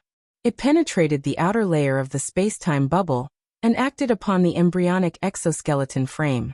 During this time, a portion of the pressure was dispelled by his sandwich domain. Even so, he was still able to clearly hear the vibrating hum of the mutant skeletal material, which had gone through many layers of processing and forging. Occasionally, the sound would be hoarse or sharp. This was a sign of damage to the material structure. This pressure far exceeded the intensity of the water pressure at the bottom of the lake, but the bubble he designed was able to withstand the initial test. It traveled in a straight line through the complex environment at the bottom of Beishan Lake. Whether it was the undercurrent surging in the water layer, or the crooked and scattered ruins of the city, they were unable to create any substantial obstruction. There were also the sensitive creatures at the bottom of the lake, including the mutants. They had completely overlooked such a blank target. This was because Luonan was walking in another dimension. In a certain sense, he was a part of this world. He was a redundancy that was hard to discover within the established structure of space and time. This was a relatively conservative standby state. Only in this way could the exoskeleton frame, which was not that perfect in its workmanship, be able to endure for a period of time. Luonan earnestly sensed the feeling of being in the great gear set and the great production line of the world. Right now, he did not possess the mysterious feeling of becoming one with heaven and earth. He only had a simple feeling of tightness, smoothness, and difficulty when the gears meshed with each other. He used these as a basic comparison to make the corresponding corrections. Gradually, this feeling became more abundant, becoming more exquisite and complicated. Sometimes his reaction couldn't keep up, and it was hard for him to make adjustments in time. Fortunately, this feedback was clear and continuous. It helped Luonan adjust his position. From the theoretical ideal state of the laboratory, he adapted step by step to the variables of the real world. Also, they had to test the remote login that had to be realized immediately. I need to adjust my character properly when I log in. I almost forgot.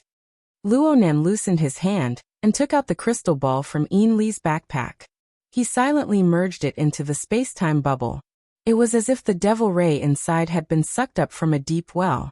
It approached from afar, its body rapidly enlarging and recovering. Its wing-like pectoral fins undulated up and down as it swam around Luonan.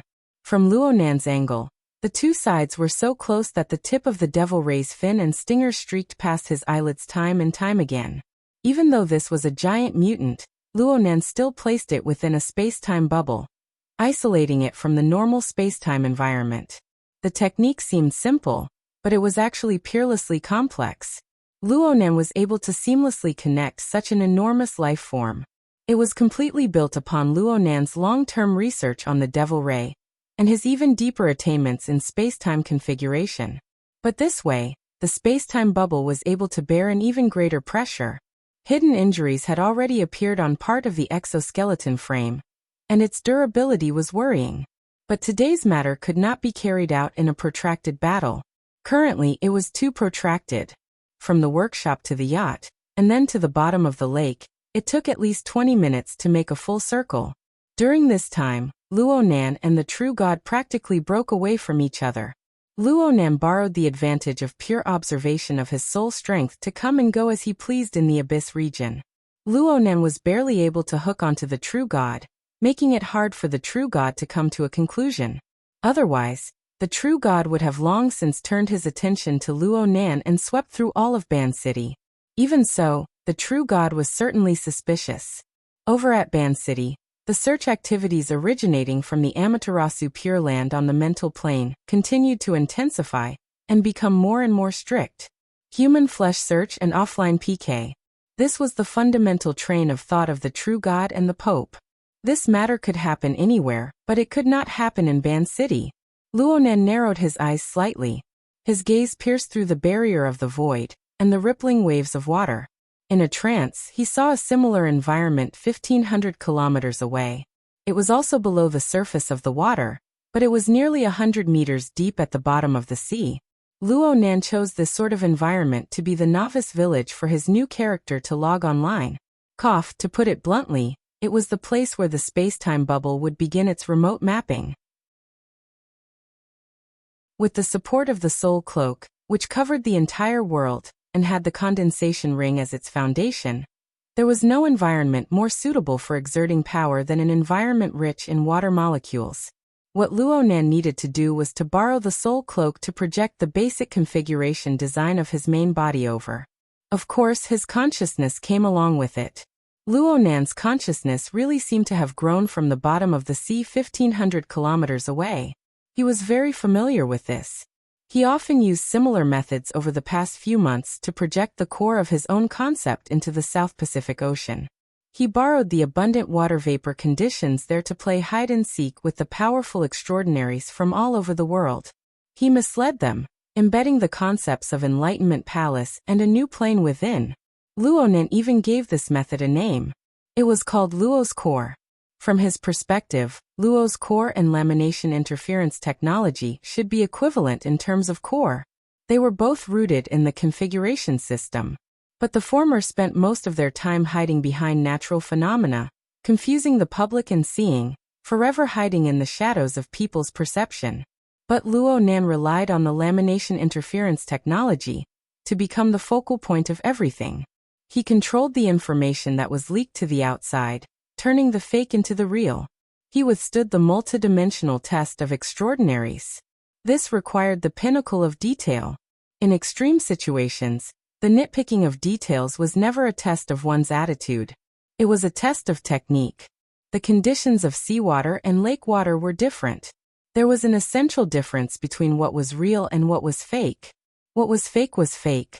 Some laboratory designs would naturally reveal their flaws after the environment changed.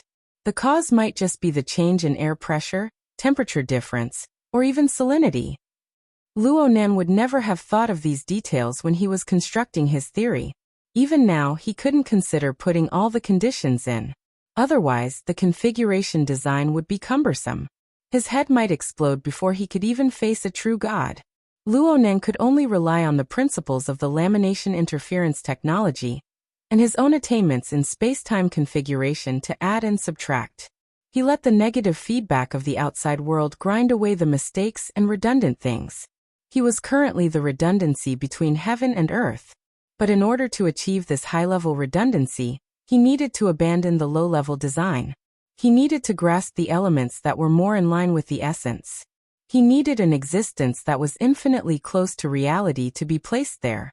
He needed to obtain the natural feedback of heaven and earth. This was a process of constant grinding and adjustment. It was to the point where Luo Nan ignored the passage of time in the outside world. He ignored the concrete changes until the sunlight pierced through the seawater and illuminated the gloomy world. I've been discovered. Was it that kind of discovery?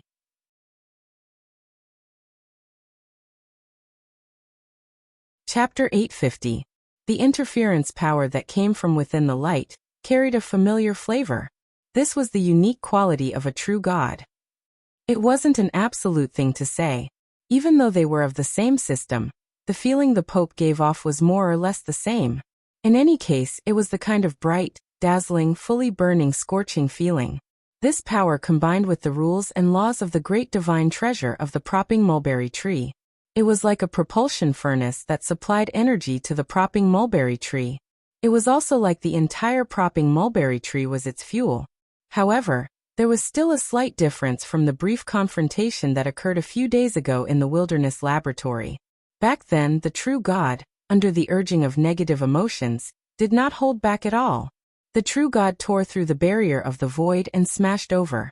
But now the true god was in a semi-detached state, performing a routine scan.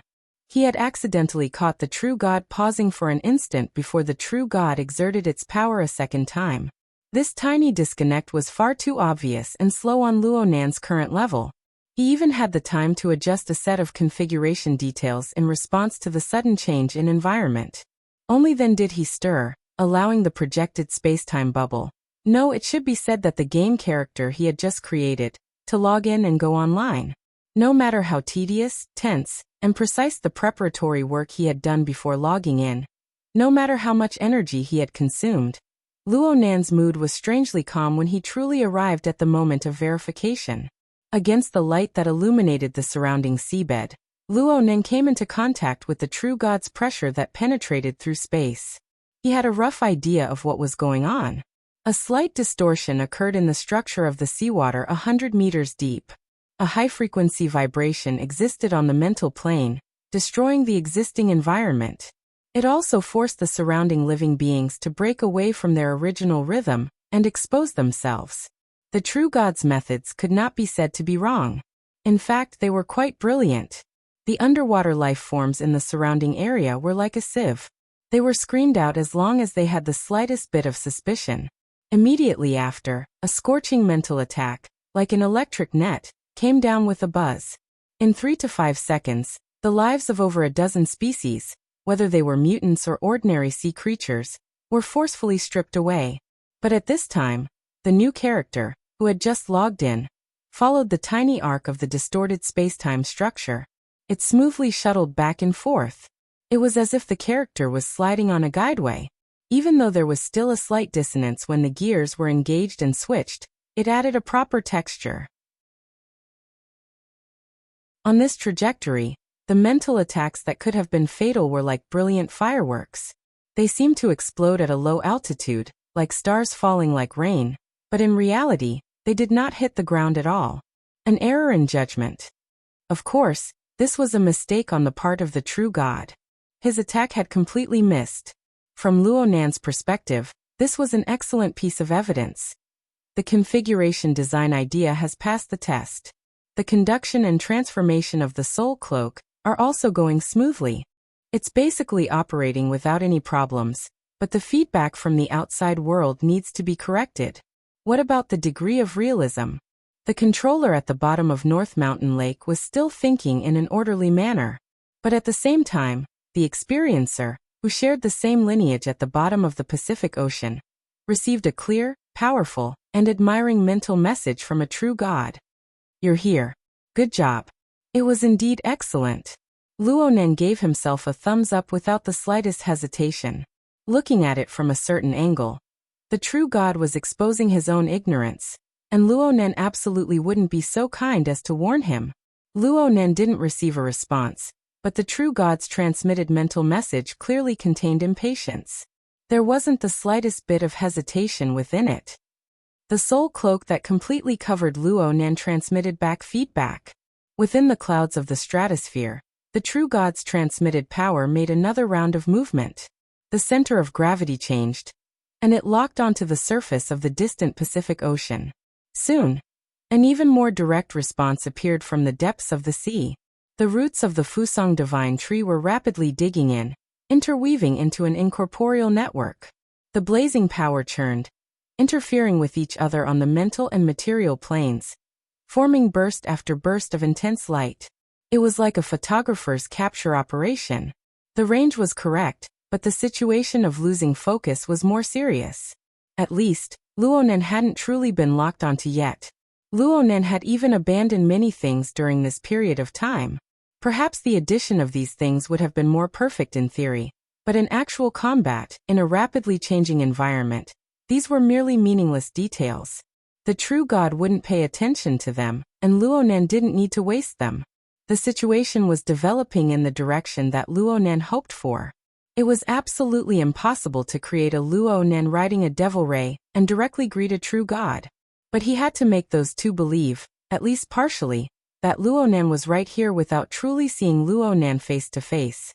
So far Luonen had succeeded. Luonen maintained his silence. He controlled the space-time bubble to shuttle back and forth within the tight structure of space and time. Whether it was the bottom of Beishan Lake or the Pacific Ocean, it was the same. One was the main body, the other was a projection. But the difference between the two?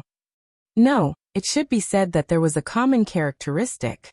It was constantly being modified by the space-time bubble, and it was gradually internalized. It became a kind of instinct, a kind of nearly natural attribute.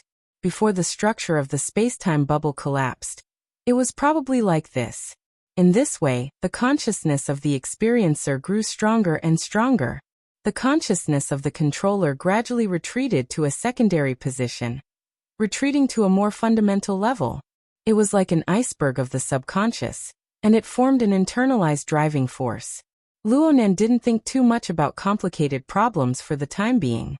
He was like a damn otaku immersed in a game. He went to experience a novel feeling that originated from him. But he had never experienced it before. The bottom of the sea is fine. I'm now above the surface of the sea. Luonen took the initiative to change the environment. The space-time bubble changed its trajectory, and it naturally adjusted its operation method. It only took half a second to pass from the high-pressure region at the bottom of the sea to the spacious and graceful night sky. Perhaps there was a thousandth of a second where the sudden change in external conditions caused the gears to bite together. There was some disharmony, but soon, everything returned to a harmonious and natural state. The senses of a true god could be said to be sharp. Luonen's reaction was also extremely fast. He was able to capture these minute fluctuations. He could no longer tell whether it was a powerful light or a torrent of energy. It cleaved across the surface of the sea. But he was still a hair too slow. The entire process was just a hair too slow. Whoosh! Luonen could feel the impact that practically wiped out all of his efforts. But it still didn't hit, right? At this moment, he no longer tried to distinguish the difference between his main body and his projection. He really did enter a state of immersion. He really was playing a game. He was going to experience a relatively perfect Luonen, a brand new self that logged online in the same world. The simple and pure Luo core was enough to support this experience. It allowed him to drive the omnipresent soul cloak, to form a closer connection with this world of the sea and sky that was abundant with water vapor.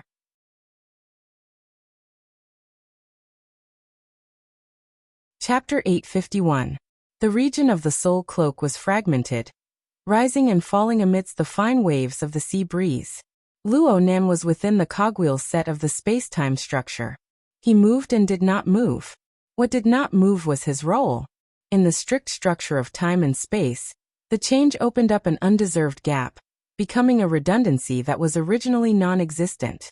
It continued to operate without being directly rejected. What moved was his relative position. From the bottom of the sea to the sky, from the deep water to the clouds, he drove millions upon millions of water molecules to gather and disperse, provoking the senses of a true god. He was like the water spirit of legend. He leaped and shuttled through the water vapor, coming and going unfathomably. This feeling was a bit similar to an out-of-body experience. Ever since Luonen's soul cloak covered the entire world, he experienced less and less of this drifting feeling of a kite with its string cut. Luonen did not forget for a moment that his soul strength and fleshly body were still in a serious state of imbalance. Though he had the soul cloak's vast coverage to help disperse the imbalance, and he had the complex structure of the sandwich domain to provide a buffer, an imbalance was an imbalance. He had to pay attention to the coupling state of his body and soul frame at all times. He had to maintain a difficult balance between his God gear, which had entered an uncontrollable state of explosive expansion, and his body gear, which was limited by its physical nature. Sometimes thoughts like this would jump out in Luo Nan's mind. I might as well throw away my fleshly body. It's so weak, clumsy, and it always drags me down. Especially when fighting against a powerful enemy. I have to split half of my mental energy to ponder over how to hide this fatal weakness. Of course, the leaping and flickering thoughts of humans were the most unreliable. From a rational point of view, abandoning one's fleshly body was the same as destroying one's foundation in the material world. The mode of existence of life, established over billions of years of evolutionary history, would transform into a phantom of nothingness. Perhaps there would be a certain amount of inertia in a short period of time, making it easier to operate. But in the long run, it was impossible to support the endless cultivation of the future. Whether it was the lessons of blood that had emerged endlessly in the short few decades of Earth, or the rigorous theories of the mysterious civilization displayed by the virtual brain system, all of them emphasized and verified this point from multiple perspectives. Luo Nan was a rational person under most circumstances. It was impossible for the occasional crazy thought to shake the wall of his rationality. He could not let his heart be blinded by lard and step onto a dead end. He was just taking a break from his busy schedule to experience the illusory pleasure of being completely unrestrained. Luo Nan was not completely illusory. In this state, Luo Nan already possessed the foundation of self-sufficient physical laws, to a certain degree through the combination and interference of space-time configurations. In fact, half a year ago, Luo Nan had used the condensation ring to break through the barrier between the mental and material planes in one fell swoop. He had realized the leap from 0 to 1. He had flown at a speed that exceeded everyone's imagination on this great road to the heavens. From the copulation between the condensation ring and the external neuron to the birth of the soul cloak. From the coupling of the divine chakra and the body chakra to the deep sea scene that was the foundation of the framework. Then, in the form of a soul cloak, it completely broke free from its shackles and extended to cover the earth and many other dimensions of space and time. When Luo Nan's attainments on the mental plane repeatedly broke through the limits of the imagination of ordinary people, the configuration system of the virtual brain system gave Luo Nan a timely path to deepen and feed back. His rapid progress in configuration design, especially in the design of space-time configurations, allowed him to draw support from the omnipresent water molecules of every plane of space and time. He could even draw support from the even more inconceivable structure of space and time itself to construct a material foundation. He could twist the physical laws and temporarily replace a portion of his fleshly body. This gave him a feeling of immersion that was close to reality. Needless to say, there was even the true God, a scene setter. Right now, the true God was no longer making meaningless attempts after repeated fruitless attempts to converse with Luo Nan. Correspondingly, his methods became even more intense. The pitch-black curtain of night between the sea and the sky had already been sliced to pieces by the true God's blazing killing intent. In an area with a diameter of nearly 100 kilometers, a long and narrow band of intense light and lightning was left in the atmosphere. It left marks on the retinas of living beings that were hard to fade away in a short amount of time. The layers were complex and crisscrossed like an inescapable net. Any living being within this area, whether they were swimming in the sea, flying in the air, or floating on the surface of the water, was faced with imminent disaster. Even if they were not directly cut, just the aftershocks of the overlapping vibrations would press down from the mental plane to the material plane. Then the aftershocks would reverse the effects. After a few rounds of interference, a high-temperature furnace of boiling poisonous gas was formed. The violent killing intent of an extraordinary was far deadlier than any poison in the world. The true God was absolutely not the kind of idiot who wouldn't turn back until he ran into a wall. Don't look at how he had chased Luo Nan for a long time without success. He had other methods of dealing with this process. The projection of the Fusang divine tree shot through the air within this land of death. Its incorporeal roots extended outwards, greedily devouring the flesh, blood, and life force of the surrounding living beings. It borrowed the nourishment of the boiling emotions between life and death to gradually turn from a projection of nothingness into reality. At the very least, the power descending from the abyssal region grew more and more real and terrifying. At the same time, it formed an even more powerful compression effect on the surrounding void. The true God seemed to have sensed something. Having lost a reliable fulcrum of believers, it was very difficult for the true God to display a direct method like he did a few days ago in the wilderness. But the method of boiling a frog in warm water possessed a certain degree of feasibility. It manifested the true God's clear train of thought that was the complete opposite of his violent actions. The undulating undulations of his soul cloak were weakening in regularity. This was the result of the water molecules pervading the atmosphere suffering substantial damage. This was also the result of the warping and deformation of the structure of space and time. It was as if Luo Nem was playing a game of parkour. He had to find a relatively safe route in this vile environment. He had to avoid the projected space-time bubble from colliding head-on with the true God's Fusang divine tree system. Fortunately, this game had a time limit and a finish line. The true God's methods had already partially exceeded the scope of the Fusang divine tree system. It was the type of overclocking. Don't look at the oppressive warm water on the plane of reality. Compared to the abyssal region, it was already a volcanic eruption-like impact and turbulence. This was a good thing. Even with the true God's abilities, it was impossible to maintain this impact force for a long period of time over 1,000 kilometers. Therefore, Luo Nem knew what he had to do. His consciousness anchored the destination within the intermittent soul cloak and the warping void gap. It was the intercontinental airship that was gradually slowing down. It was already beginning to deviate from its course. It was also the location of the trap set up by the true God and the Pope. Luo Nem could more or less guess the situation over there. But no matter what, it was better for everyone to meet face to face.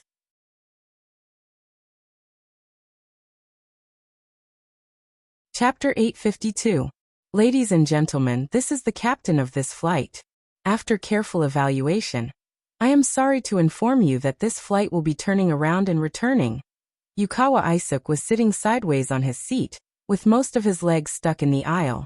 His body was slack and he was still trying to digest the changes that had happened before and after he fainted. He was not in a good state. The after effects of forcefully attaching his soul had yet to subside. His skull was buzzing, and occasionally there was a sharp tinnitus. Under such circumstances, he automatically filtered out most of the broadcast information of the flight, leaving only the most important word, return. His eyeballs moved, and he glanced sideways from the corner of his eye. The key factor that caused all this was right in front of him. Less than 3 meters away, the puppet controlled by the Pope, like Yukawa Isuk, was sitting sideways on his seat, facing the aisle, with his elbows on his knees and his body slightly leaning forward. This posture had not changed for a long time. But compared to the moment when Yukawa Isuk opened his eyes, this puppet that looked like a business elite seemed to have been sucked dry of blood and water. All that was left was a skinny silhouette, like a mummy. There was almost no breath coming in and out of its mouth and nose. With such damage to its body, it was already a miracle that it could maintain the most basic vitality. It would be difficult to do anything more than that. But to the Pope, this was not a problem at all. The Pope's consciousness was still here, calmly calculating and living within his means to maintain the puppet's breath. At the same time, everyone in the first-class cabin still had to rely on him to survive. It was precisely because this breath was too weak that everyone in the spacious cabin held their breaths. In most cases they were like wooden statues. Yukawa Isuk was the same. No one restrained him, but in this kind of atmosphere, the only things he could use were his eyes and thoughts. In the beginning, he only looked at his surroundings dizzily, passively accepting the drastic changes that happened after the nightmare. As time passed, his mushy brain began to slowly recover. Although this kind of recovery first brought about a sense of pain, Yukawa Isuk saw the virtual workspace in front of the Pope's puppet, saw the mimicry of the spiritual sea, and saw the continuous appearance of chaotic ripples. Of course, he had heard and seen how the Pope taught Bai Xinyan how to operate the corresponding equipment. He almost didn't dare to think too deeply about the logic behind it. His mouth was full of bitterness. If possible, he hoped to delete all the orders and bargaining records related to the mimicry generator a few days ago, both in reality and in people's memories. However, this was only wishful thinking. Perhaps the relevant information was already placed on the Pope's desk, just waiting for an opportunity to act up. When I go back to Ban City, I must. Can I not go back? Speaking of which, it was absolutely impossible for Yukawa Aishuk to leave the Pope puppet's side. As long as he recalled the scene where his mind felt as if he was trapped in a prison, his body involuntarily being controlled by others, fear and despair would follow him like a shadow, and there was no way to get rid of it. With the Pope by his side, Luonan wouldn't come again, right? Yukawa Aishuk adjusted his line of sight and looked at the porthole on the other side of the aisle. The first thing he saw was Kitano Suzuto's stout back. His head bodyguard's mind was no longer on his job. Instead, he was focused on observing the scene outside the porthole.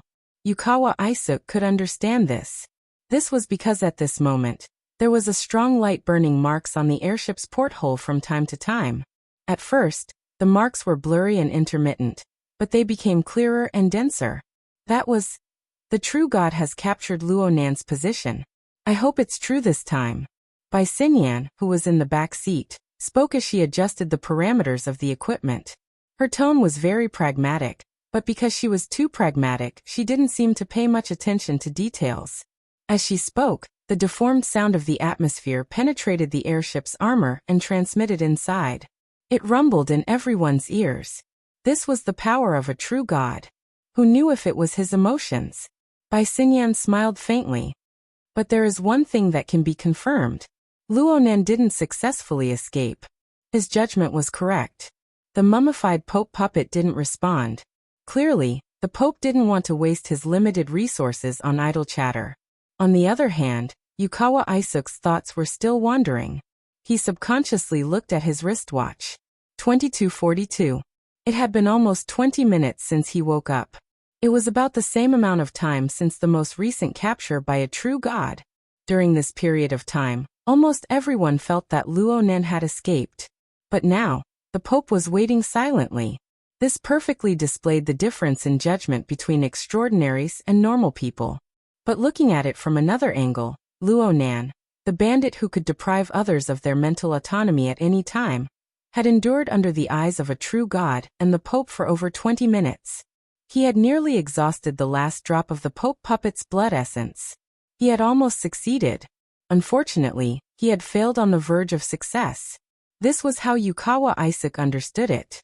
Why would he think of taking the initiative to provoke such a person? Every time he thought of this, Yukawa Aishuk felt as if a handful of iron sand had been shoved into his chest, rubbing against it repeatedly.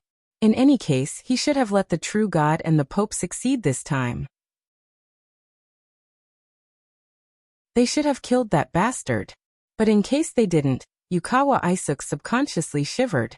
It was at this time that the cool bottle rested on the back of his hand. He almost subconsciously pushed it away, only to discover that something was wrong halfway through. It was a bottle of water from Bai Xinyan. A thank you. Yukawa Aishuk subconsciously took it. He still remembered the warning and reminder Bai Xinyan gave him in that nightmare, before he completely lost control of his body. This was a favor. But correspondingly, there were still some doubts in his heart that had yet to be cleared up. Just from today's incident alone, did he really provoke that uninvited bandit? He did offend Luonan quite badly. Taking the airship far away from Ban City really gave Luonan the opportunity to make a move. But there was a faintly discernible sense of dislocation. What was going on? Yukawa Aishuk shook his wrist, causing the bottle of mineral water to shake as well. It made a hua-hua sound. Perhaps he should do more research. For example, he should give Ban City a call. Most of the time, he was driven by his instincts. He did whatever he thought of. For a moment, he forgot about the situation in front of him. He found the communication number of his subordinate, Takamoto Shigeru, and was about to make a call. What can you see like this? You might as well drink it quickly. Bai Xinyan's voice interrupted at this time, disrupting Yukawa Aishuk's plan. Ha! Yukawa Aishuk was a bit stupefied. Why did her words not connect? Did she miss something in the middle?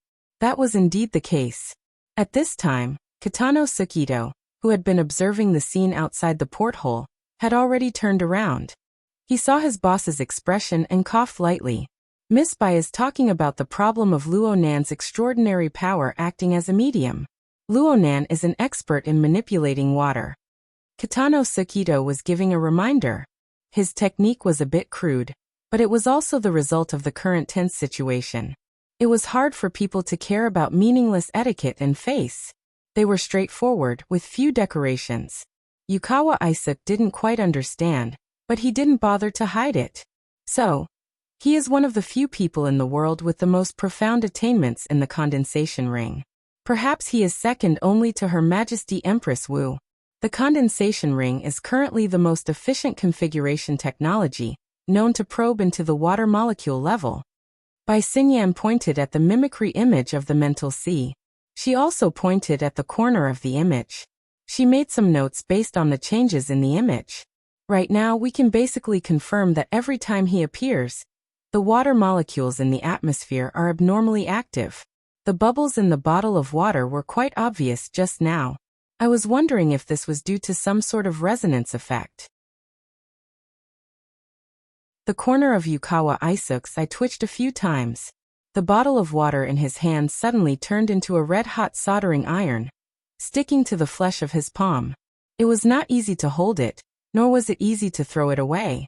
After a few seconds, Yukawa Isaac finally made up his mind. He gritted his teeth and said, "Then go ask him." Bai Xingyan smiled. She gestured to Yukawa Isaac to take a good look at the current state of the Pope's puppet. The latter's stiff, mummified appearance was the best reason. Yukawa Isaac took a deep breath. It was strange. After the previous round of torment, the atmosphere that made people dare not even breathe had become lively. Although the Pope's consciousness was probably still watching everything coldly, or maybe he was silently keeping score. At least for now, he didn't have the intention to blame anyone, let alone the strength to do so. Whether it was a brilliant realization or a broken pot, Yukawa Isaac's breathing had indeed become a lot livelier. The corner of his mouth twitched. He threw the bottle of water in his hand back to Bai Xingyan. "You came to this conclusion after observing for such a long time?" Bai Xingyan caught it firmly. She unscrewed the cap and took a big gulp without any misgivings. She exhaled a long breath, looking like she was drinking fine wine. "I didn't need to observe to come to this conclusion. Since you made a move against him, did you not read Persona?" "Persona? Oh, I did." Yukawa Isaac still had an impression of it. The target of this intelligence analysis, named Persona Mask, was Luo Nan. The information had been published more than half a year ago. At that time, Luo Nan was using the cage theory to sweep away the traditional soul theory of the inner world. It was quite popular for a time, but the analysis itself was a bit secretive. The follow-up was not followed up in time, so it slowly lost its popularity. The version in Yukawa Isaac's hands also included the comprehensive analysis of various sources by his family's intelligence personnel. The research was more comprehensive than the one on the market. But what did Bai Xingyan mean by mentioning it? Bai Xingyan took a big gulp of mineral water. Her eyes wandered as if she was tipsy. "Ask. Answer." According to the logic of the Persona Mask, Professor Luo has three basic faces: rationality, strength, and weakness. Which face are we facing now? It's rationality. It wasn't Yukawa Isaac who answered. It was the Pope's puppet that let out a buzzing sound.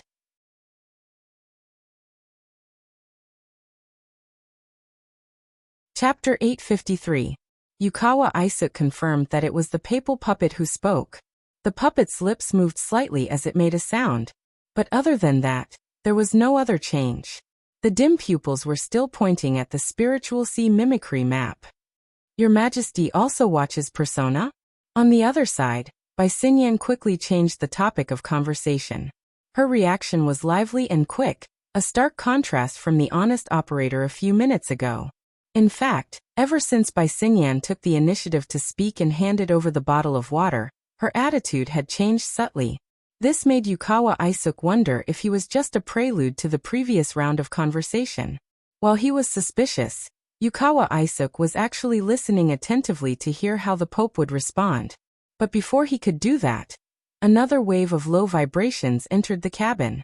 The intensity of the sound wave was average, but it just so happened to resonate with the structure of the airship. For a moment, the cabin windows and seats were buzzing, and the vibrations numbed everyone's limbs and lumbar spine. Obviously, it was not only the first-class cabin that was experiencing this. Yukawa Isuk could already hear the screams from the other cabins. To be honest, Yukawa Isuk was also a little panicked. At this moment, the papal puppet's whisper sounded again in the buzzing vibration. Shrink. Yukawa Isuk could no longer understand the professional jargon behind it. Bai Xingyan reacted quickly and started a new round of operation on the Spiritual Sea Mimicry map. The scale of the Spiritual Sea Mimicry map seemed to be increasing, showing more details. Of course, probably only the Pope and Bai Xingyan could understand it. What Yukawa Isuk saw was a simple electrocardiogram on the interface, sometimes on the left, sometimes on the right, moving up and down. But forgive his poor eyesight. Even if the details in some areas had increased, there was no obvious change on the whole. Only a professional would be able to figure out the trick from this. It doesn't seem to be suitable. Bai Xingyan's voice sounded again, as if she was regretting it. But in the current situation, it sounded awkward no matter how one listened to it. The papal puppet did not make any obvious movements. Beneath its half-closed eyelids, it still vaguely gazed at the mimicry image of the spiritual sea. Just when everyone thought that this scene would continue, a low, mosquito-like voice rang out. What do you think? It's just not very suitable. The Pope puppet did not waste any more energy to speak, only glancing over with its gloomy and lightless eyes. His cold gaze got rid of the casual air that had just appeared in Bai Xingyan's body. She instinctively bowed, and the smile on her lips became much more restrained. Please forgive me, Your Highness. I didn't speak clearly. Actually, it was Your Highness who helped me to roughly understand the design of the mimicry image of the spiritual sea. That's how I came up with this idea. If there's anything I don't understand, I hope Your Highness can enlighten me. After talking for a while, Bai Xingyan went straight to the point. The parameters set up by Your Majesty are based on the airship tourists. It's the structure of the spiritual sea built by the airship tourists. This structure was more in line with the main background from last time in Ban City. The results that appeared were more comparable. But the problem was that His Majesty and the Lord True God had descended. Junior Luo Nan didn't dare to linger. He fled far away and only played around in the periphery. The structure built by the hundreds of passengers on the yacht was clearly insufficient in terms of coverage.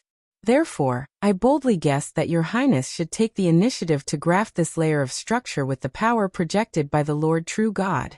He forcefully spread it out and expanded its coverage, allowing Luo Nan's methods to leave traces on it as much as possible.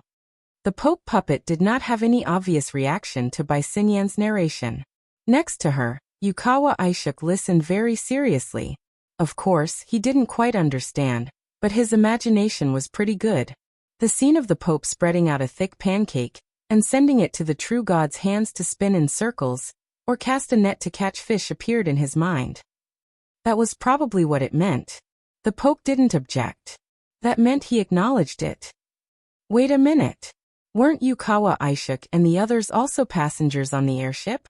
In other words, they were also part of the ingredients for this pancake? Bai Xingyan seemed to have heard his thoughts as he let his imagination run wild. She tilted her head and smiled. Yes. The distance between us and Professor Luo is much closer than we imagined. It's like an oil slick on the surface of the water, or a fly sticker. Yukawa Isuk's expression was a bit stiff. He turned to look at his head bodyguard. Kitano Sakuto stood upright like a wooden stake. Yukawa Isuk could get his answer from this guy's reaction. The problem right now is that Luo Nan's methods are a bit unreasonable. It's beyond my expectations. The Pope puppet's cracked and bloodless lips opened and closed slightly. Its voice was weak and vague, but its meaning was clear. He can hide, and he can counterattack. The voice stopped for a few seconds. It seemed as if it was unwilling to mention it. It seemed as if it was pondering over its words. But in the end, it still determined Luo Nan's behavior. It's very pure. Bai Xinyan didn't seem to understand. She asked, "What do you mean by pure?"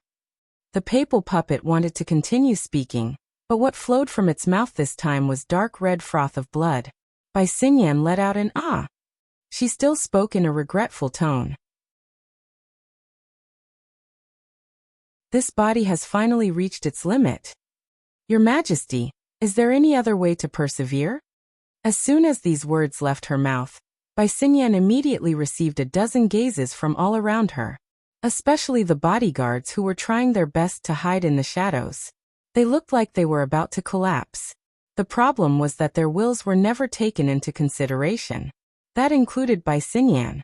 In the next second, an indescribable shadow filled the eyes of everyone in the first-class cabin.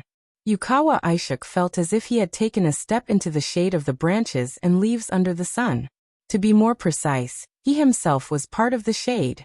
He faced the blazing sun while weaving the shadows. Everyone in the first-class cabin was probably doing this. This shade was not meant for them to enjoy. The Pope puppet was completely motionless. Having used up its last drop of blood essence, it had completely turned into a dried corpse. Meanwhile, the Pope's will, which had borrowed the existence of its corpse, conveniently entered the tree's shade.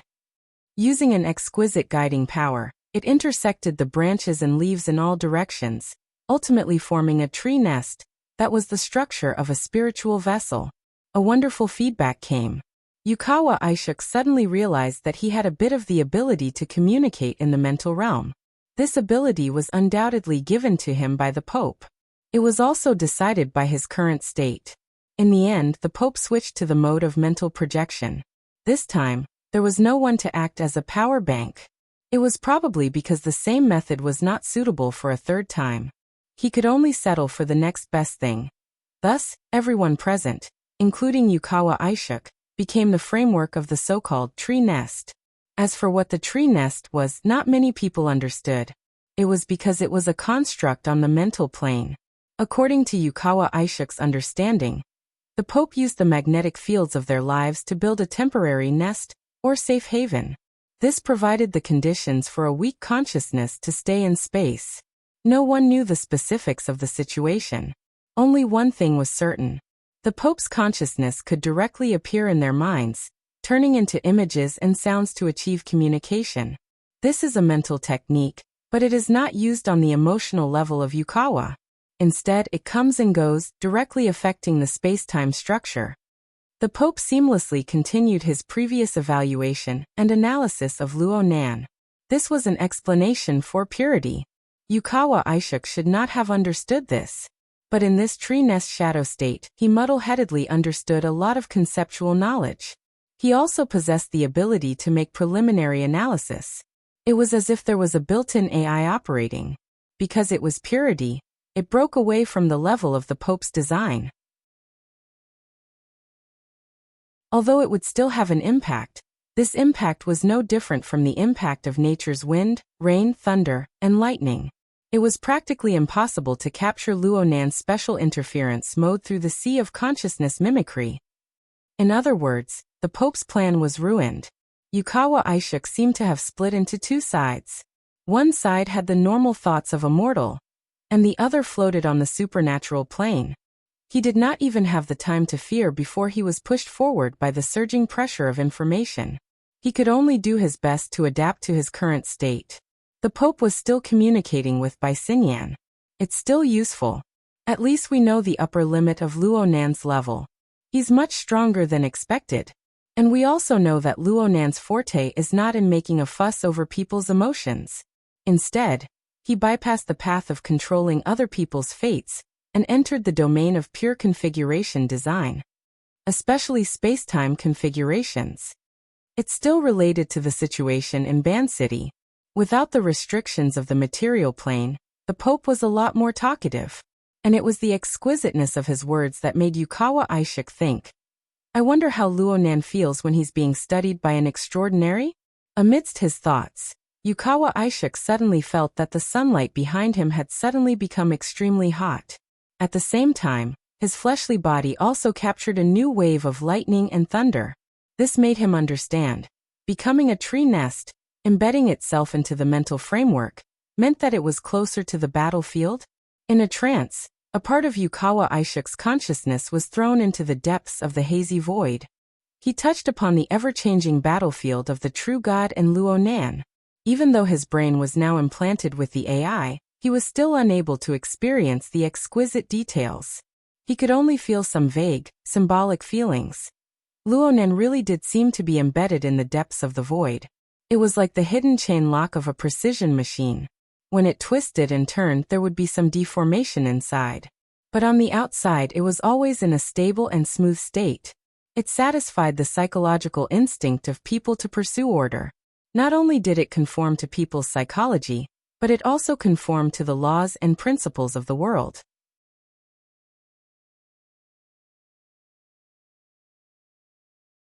Chapter 854. Yukawa Aishuk watched with rapt attention. For him, the battlefield outside of the intercontinental airship was still flashing with blurry images. But after seeing it many times, a certain logic naturally formed. As time passed, his condition improved significantly. In his daze, it was as if an invisible thread was pulling him to a higher place, allowing him to see more clearly and more thoroughly. Everything happened in the shadows. It was silent and undetectable.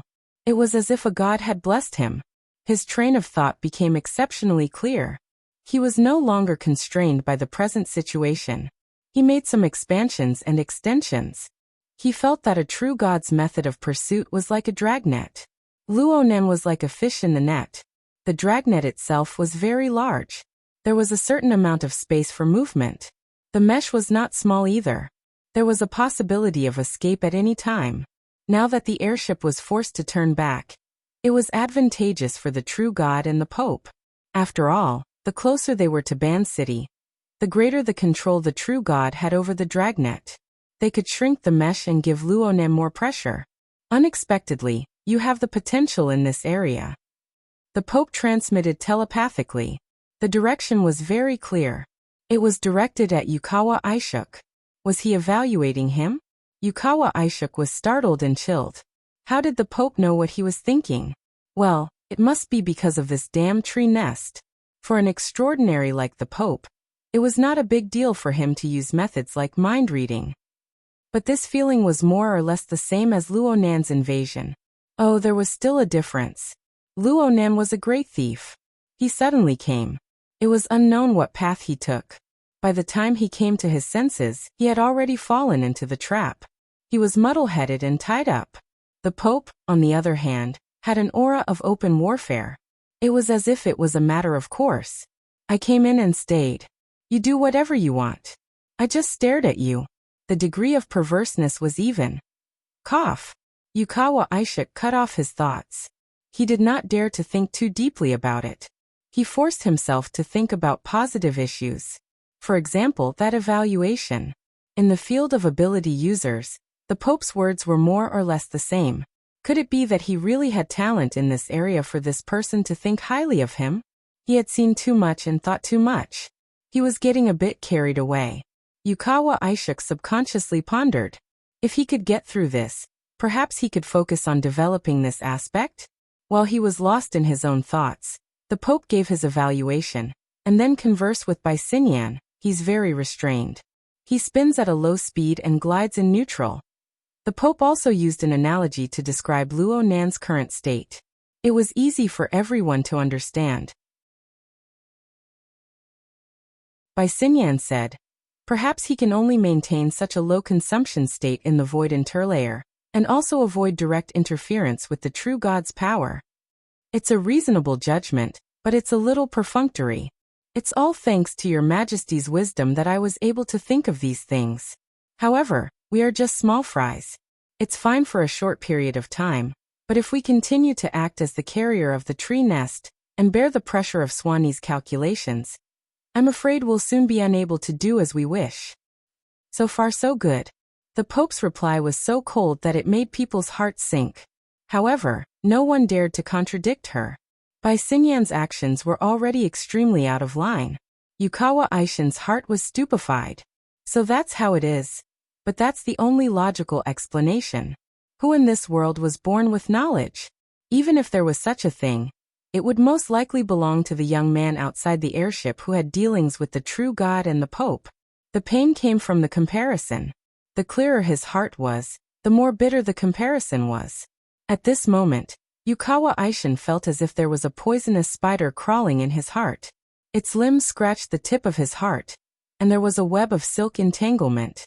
There were no external injuries, but he always felt as if poison was slowly seeping in.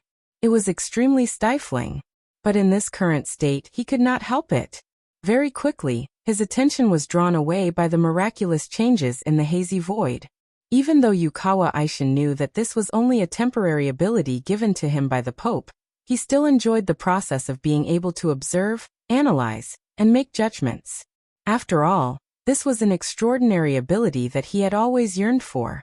Its level was high, its profoundness was profound, and it far exceeded his imagination. He greedily perceived the mysteries within the structure of space and time, especially from the perspective of the true God and the Pope. After he shared the Pope's burden and received the blessing, it became easier to cut in and understand. Well, he still seemed to understand, but he wasn't. Especially when his rationality was still a mess, but he always felt that there was a side of his heart that was crystal clear and crystal clear. I still have talent, it's just that I haven't developed it yet. Yukawa Aishin kept encouraging himself. As the head of a large family, he did not lack confidence. It was just that he was forced into a field that he was not good at, and it was inevitable that he would feel inferior. Now this half-yin, half-yang, suddenly bright and suddenly dark state gave him a reason to convince himself. It also allowed his thoughts to maintain a good state on a logical level. He was thinking again, judging from the airship's return, and the Pope's constant switching of mental states. The two of them probably did not expect the current situation at the beginning. Transcendents were indeed not gods. They also had their limits, be it in terms of strength or calculation. In the past he had only deduced it in theory, but now he was seeing it with his own eyes. And because of this, he could never become a believer. Deep in his heart, a subtle thought spun. Yukawa Aishin suddenly felt dizzy and nauseous. But his mind was exceptionally clear, and the discomfort in every part of his body was transmitted to him, layer by layer. In an instant, too much information accumulated, and his brain felt like it was on fire. With a muffled groan, Yukawa Aishin curled up into a ball. In the real world, Xinyan handed him another bottle of water, and patted his back kindly. Keep your mind blank. All this information is giving you too much pressure, it's not good for your body to think too much. Huff huff. Yukawa Aishin could only gasp for air. How could he have the strength to respond? You still need to work on your foundation. The Pope's consciousness came again, like a chilly wind blowing into the depths of his mind. It's rare to have such talent. Go back to Osaka and train in the Amaterasu Heavenly Court for a while. Yukawa Aishin's mind was confused, and his heart was filled with joy, worry, and fear. For a moment, he did not know how to respond. In fact, he felt that even if he did not say it, the Pope should be able to dig out these emotions from the bottom of his heart. What he needed was just a superficial statement. Just as he started, the shadow of the tree nest suddenly shook. No, it should be a sudden impact on the physical plane, enveloping everyone and every plane. Everything happened so suddenly that Yukawa Aishin didn't know what angle he should observe from, but in the end he didn't have to choose. Because at this moment, whether it was on the spiritual plane that the Pope was guiding or on the physical plane that his mortal body could perceive, there was a sudden rush of water vapor, and a sudden coolness. Xinyan made a footnote for this phenomenon. Finally we hit it.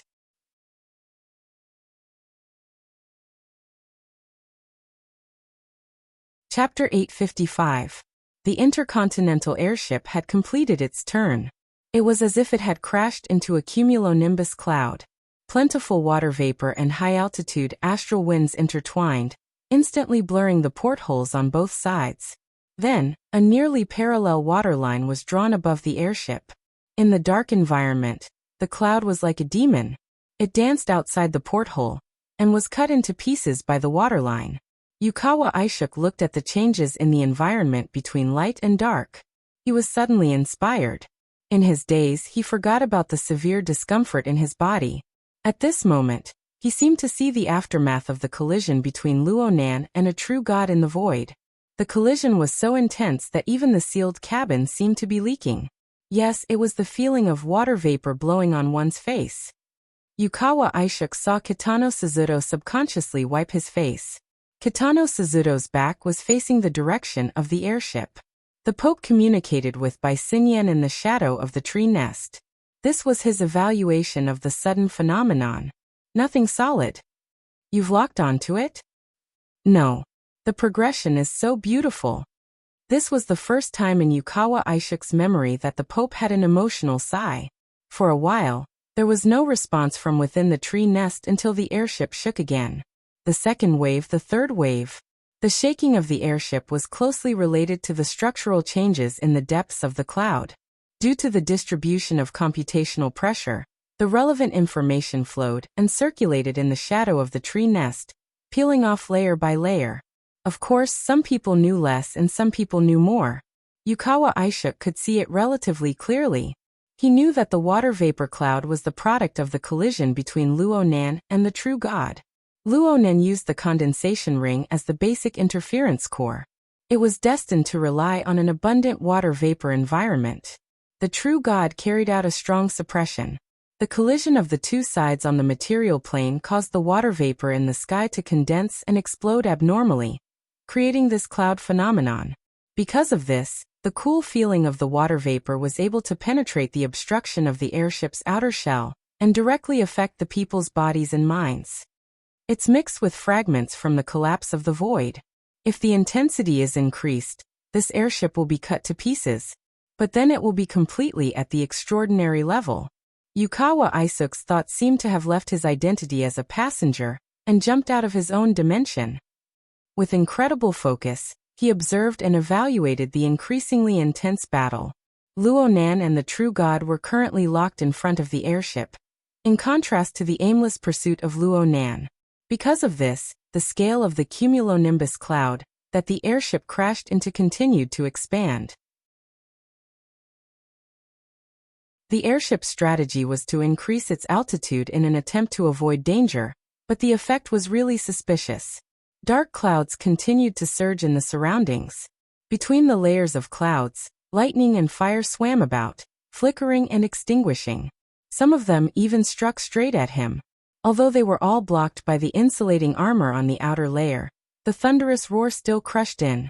Each strike was louder than the last, each strike stronger than the last. The cries and screams from the lower cabins never ceased. This stalemate was really absurd. According to Yukawa Aishuk's observations, the true god should have locked onto Luo Nan's relative position. It was relative to Luo Nan's current functional region within the space-time structure. Right now he was still bombarding Luo Nan's outer shell. He had yet to truly explore the core. Luo Nan was still hidden deep within the void, and the true god was constantly trying to squeeze him out from the space-time structure. For this reason, Luo Nan adopted an unprecedented proactive attitude. He forcefully interfered with the plentiful water vapor of the material plane, forming some sort of defense system. He used the mutual interference between the mental and the material plane to continuously dissolve the true god's attacks. This was what the Pope meant by progressive levels. Thoughts that even he himself found hard to understand revolved wildly in Yukawa Aishuk's mind. It was like a drill, drilling deeper and deeper, getting closer and closer to that mysterious and unfathomable level. But unwittingly, he drilled through the limits of his body. In the end, he collapsed. His vision went black, and his mind suddenly went blank. Yukawa Aishuk's figure fell forward, falling out of his seat. Fortunately, Kitano Suzuto reacted in time. He extended his arm to block, preventing Yukawa Aishuk from hitting the ground. But at this moment, the shadow of the tree nest was affected by Yukawa Aishuk's mental disruption. It lost an important support, and the structure of the mental plane suddenly shook. Yukawa Aishuk fainted in time, so he wasn't affected. As for the others, whether it was by Xinyan, Kitano Suzuto, or the group of bodyguards, they were all affected to varying degrees. For a moment, the sky was dark, and there was strong light and high temperature that penetrated the shadow barrier. It was much more refreshing than being exposed to the sun. Several people let out muffled groans. Most likely, they suffered damage on the mental plane. The Pope's telepathic thoughts paused for a moment, and then the structure of the tree nest returned to normal. But at this moment, the mummified puppet suddenly fell to the ground. Bai Xinyan, who was in front of him, didn't reach out.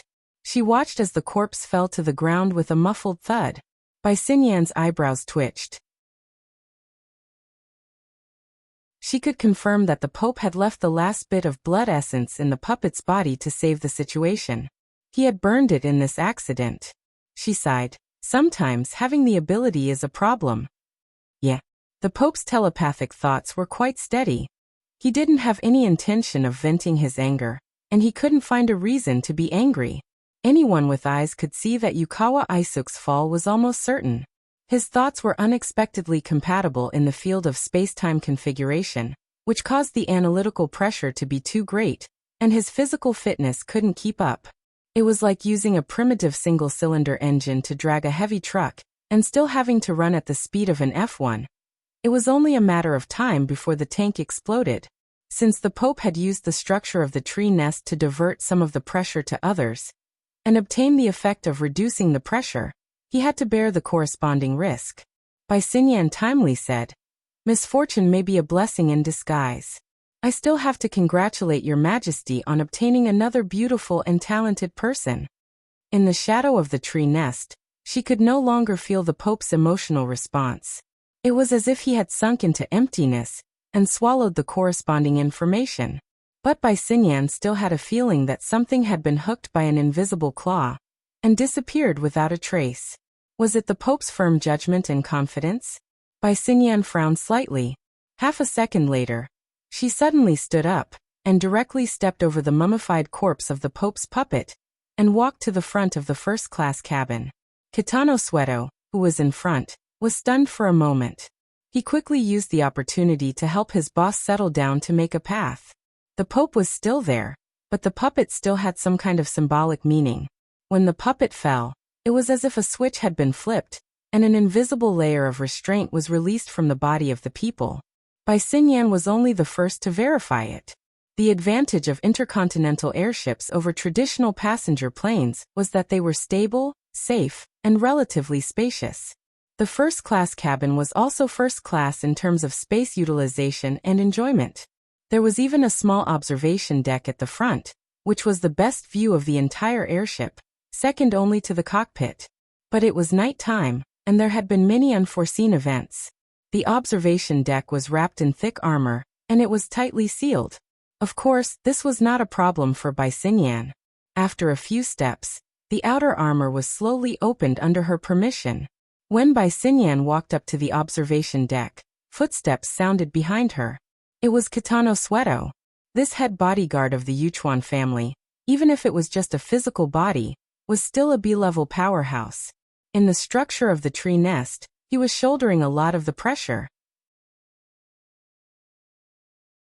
Correspondingly, he also had his own thoughts about the situation, but he was just suppressing them.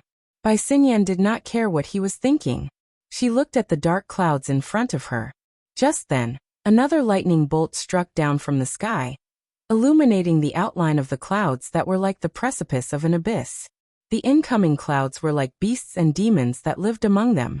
They hit the outer shell of the airship, and instantly shattered, then reassembled into other demonic shapes. After a second, Kitano Sweto, who was beside her, let out a low gasp. Over there. What affected his breathing was not the cloud phantom that was pouncing at him, but an area further away, between the flowing and changing clouds, there was an obvious difference. How to put it? If the outer layer of scattered clouds was peeled off, the central area was obviously also made of clouds, but the outline was sharp, orderly, and full of artificial sturdiness. Another lightning bolt struck down, directly piercing through the outer layer of clouds and bombarding that area. In the eyes of Bai Xinyan and Kitano Sweto, faint ripples appeared in the void. The lightning bolt warped and curled around the periphery of that area until it dissipated. Some of the dissipated lightning eventually broke through, collapsing a corner of the cloud structure. But soon lightning surged to fill the gap. It was still a square block, but it felt even more sturdy. It was simply a defensive fortification built by relying on the cloud mountain. Or perhaps it was a towering mountain pass in front of the airship. No matter how the outer layer of clouds changed, no matter how powerful the lightning bolt struck, that area continued to be fortified. It gave people the feeling that if the airship were to collide with it, it would most likely be smashed into smithereens. A fortress of the Ring of Blood will? Bai Xinyan glanced over. This one sentence proved that Kitano Sweato had done his homework on Luonan. Of course, this was due to the fact that this toy was famous. It only existed in the circle of ability users in Xia City. It was a marvelous configuration design that spread through all sorts of channels. If it were projected onto the plane of reality, it would probably look like this. Bai Xinyan did not object. She just muttered, "The Ring of Blood will fortress?" The two of them spoke one after another, but before they could really communicate, a strong light suddenly burst out of the gloomy clouds. In the blink of an eye, it surpassed the level of lightning. The light was as dazzling as the sun, but it did not follow the trajectory of the sky at all. Instead, it fell straight towards the pass ahead. At this moment, the cumulonimbus clouds with abundant water vapor seemed to have been ignited.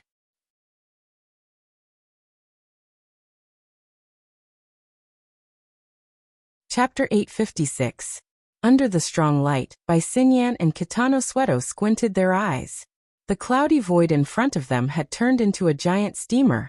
Everything was blurred and distorted in the steam, including the pass in front of them. However, the pass area was somewhat out of place with the overall environment. It had a certain degree of resistance, so when the falling sunwheel smashed down, there was a slight deflection. Distortion against distortion. Time and space were stagnant for a while. The momentum of the impact slowed down, and the scene in front of them became more and more blurry. Illusion? Real world? Kitano Sweato was a typical physical type of person. As long as any supernatural situation did not really affect him, he would be suspicious. He still did not hear Bai Xinyan's answer. As for the Pope, the moment Kitano Sweato's mind hooked with the madam, he suddenly felt dizzy. His feet seemed to have lost their support, and he felt a strong sense of falling. As a physical type of person, maintaining balance was a natural ability. Kitano Sweato subconsciously exerted strength in his waist and abdomen, but the feedback from his body told him that he was still standing there, very straight and stable. What was really out of balance and falling was his soul. A blinding light shone in. This time, it was hard to tell whether it was from the real world or the spiritual stimulation. It intertwined with the shadow structure of the tree nest, forming a sacrificial furnace that ignited all the soul power involved. At this moment, the tree nest structure extracted the soul power of Kitano Sweato and the others, and used it for other purposes. It was most likely to coordinate with the attack of the falling sunwheel. This was not surprising at all. Kitano Sweato was not a fledgling. The Pope used the tree nest to include all of them in the spiritual structure, so there must be a deeper consideration. Compared to the usual actions of the Amaterasu cult, what they did today was considered a relatively peaceful one. After all, he was a level B physical type. Although his soul power was not his forte, his foundation was solid, and he was full of vitality. This wave of absorption would not cause serious damage. At the moment, he was only short of breath and dizzy, but his mind was still clear. While he was checking his own condition, the violent vibration transmitted from the void in front of him ran over the tempered glass of the viewing platform and pressed on his chest. The vibration was transmitted from his chest to his brain, so much so that his lips and teeth were numb. He instinctively raised his head, but his vision was dark.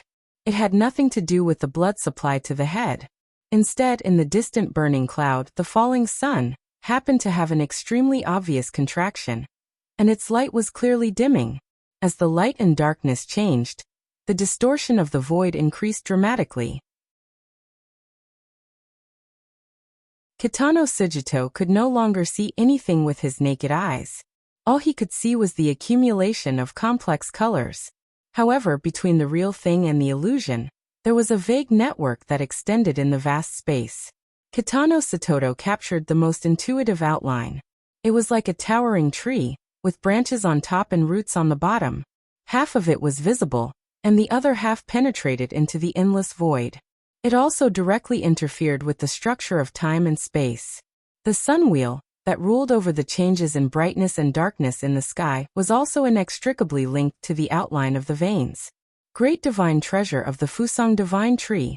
Any ability user in Ban City could guess this answer based on their instincts. But what was special about Hoshino Sujito was that his spirit and perception could follow the veins of the roots in the void and explore into a level that was unimaginable in the past, allowing him to see the most intuitive details. Am I also talented in the structure of time and space? As the absurd thought popped up in his head, Hoshino Sujito also saw the brilliant sun wheel, held up by the branches of the giant tree, like a tomahawk in the hands of a giant god. After the first attack failed, it slightly retracted and then smashed down again. Crack! The pure explosion on the spiritual level crushed Hoshino Satoto's mind. His mind was tightly bound to the extraordinary image of the sun wheel and the giant tree.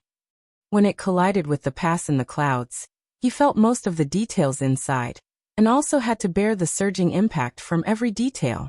With a muffled groan, Hoshino Satoto's brain felt like it was forcibly split open and filled with hot magma. The pain was far greater than the damage from having his soul power sucked away. Even with his strong physique, he couldn't resist it.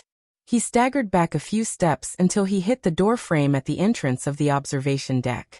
His legs were so weak that he couldn't support his body, and he slowly fell to the ground. The self-protection mechanism was finally activated. The sun wheel and the giant tree all turned into meaningless smoke. Even the corresponding memories were blurred. He just followed the inertia in front of him. He opened his eyes wide and watched the distortion around the pass in the clouds pushed to the extreme, and the abnormal contraction of the sun wheel also pressed to the extreme. When things reached an extreme, they would move in the opposite direction. In just a thousandth of a second, an unprecedented strong light burst out. Hoshino Satoto closed his eyes, but the strong light still penetrated his eyelids and reflected a translucent blood-red color. 2 seconds later, the strong light faded and Hoshino Satoto dared to open his eyes. Even after the most dazzling wave of light had passed, half of the sky was still as bright as day. The dark night had been torn to pieces and there was almost no trace of it. He saw that under the bombardment of the sun wheel, most of the structure of the pass, built next to the clouds, had evaporated. There was a large hole in the center with a radius of at least 1 kilometer. In this void environment, the thick clouds that were like towering mountains had become irregular piles that connected the front and the back. Even the other areas that didn't bear the impact of the sun wheel were already riddled with holes. It seemed that if there was another strong wind, it would vanish into thin air. The intercontinental airship moved forward under the bright light. There was almost no cumulonimbus around it. It was like a normal flight. This is really... Hoshino Satoto was confused. Everything that had just happened was beyond his cognitive limit. The self-protection mechanism was still working. All he knew was that the situation had suddenly been pushed to the most intense level. In the blink of an eye, there were only ruins left. At this time, he saw Bai Xinyan, who was still standing in front of him. The most intense scene had passed. Everyone was finally able to focus on something that they had neglected before. This mysterious woman stood perfectly straight from the waist down, but her upper body was leaning forward. She stretched out her arms against the tempered glass wall. Her body trembled as she breathed. It was clear that the other side wasn't having a good time either. Hoshino Satoto opened his mouth, wanting to ask a few questions, but the smell of fresh blood rushed up his throat. His mouth and nose were already wet. The relatively weak capillary network had nearly burst clean. He choked and coughed. Blood sprayed everywhere. He was in a sorry state. Bai Xinyan must have heard the cough. She exerted some strength in her arms and turned around to look. Her expression was calm, but her face was pale to the point of being transparent. Hoshino Satoto coughed out the blood clot in his throat with great difficulty. He asked in a hoarse voice, "Is he dead?" He was obviously referring to Ronan. Bai Xinyan curled her lips. "I'm not sure. He isn't." The Pope's telepathic thoughts had been absent for a long time. They reappeared and reverberated within the tree nest. But his words confirmed that the structure of the mental plane had already lost its stability. The telepathic transmission was illusory and illusory. There seemed to be a dark flame burning in the corner, creating disturbances from time to time. The Pope, however, had no intention of mending the situation. He described in detail what was happening at the moment in a rare instance. We have broken the framework that he had erected, and broken the rules that he had forcefully inserted, but there is still a certain distance between us and his existence. Distance. Maybe it's only a centimeter. Maybe it's 1,000 kilometers. Maybe it's in another space and time. You mean, there is no point in delving into this. Look, the fortification is being restored. In fact, we are shuttling through its huge and precise construction site. Every water molecule we have come into contact with could be the building material for the next construction. Even though Hoshino Satoto's spirit was extremely dispirited, he still subconsciously turned his gaze to look through the viewing platform. He looked at the gradually darkening sky and the scattered clouds. In fact, he couldn't see anything special about it. It was probably because of his first impression. He felt that the flying cotton-like objects around the airship were suffused with a faint spiritual light. There were faintly discernible trajectories that interweaved to form the outline of a grand building. At this time, Bai Xinyan asked, "What do we do next?" "We don't do anything. That attack just now practically mobilized all the power that can be mobilized at this distance. Since we weren't able to make the final decision, we won't be able to do anything to him for a while." Bai Xinyan and Hoshino Satoto didn't know how to respond. If the Pope's words were to spread, Luo Nan's evaluation in the inner world would probably soar by several levels. Oh, it seemed like there was no one who could rise by several levels? After a few seconds, Bai Xinyan said, "Your Majesty exerted force just to reach this conclusion?" It sounded like sarcasm at first, but in reality, it was very formal. The Pope's response was very calm. "I just feel that there is no need to hold an educational competition. Young people are so pure. They are researching this battle on the spot. They have probably forgotten their original goal. Do they want to be high profile? Or do they want to be low-key? What's important is that Qianju has been led into a rhythm by him. She has forgotten today's goal. Fortunately, I still remember. Your Majesty's goal is to find that interferer of Ban City? You suspect that it is Luo Nan?" Bai Xinyan's telepathic thoughts suddenly became straightforward. The Pope took advantage of the situation to continue. "Look, the situation has become clear. Today we have at least verified that he has this ability. Don't say doubt. That will only make people more confused." Confused? His ability exceeds expectations, but his critical performance deviates. He can't see through the inside. Of course he will be confused. Oh, so he encountered a confusing choice when doing a multiple-choice question? The Pope's telepathic thoughts seemed to be laughing. "Child, reality has never been a question. Only a young man with a straight and narrow I would need to be matched one by one, to be flawless.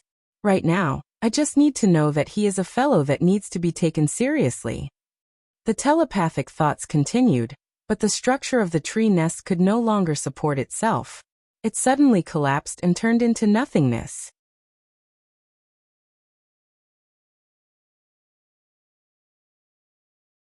Chapter 857.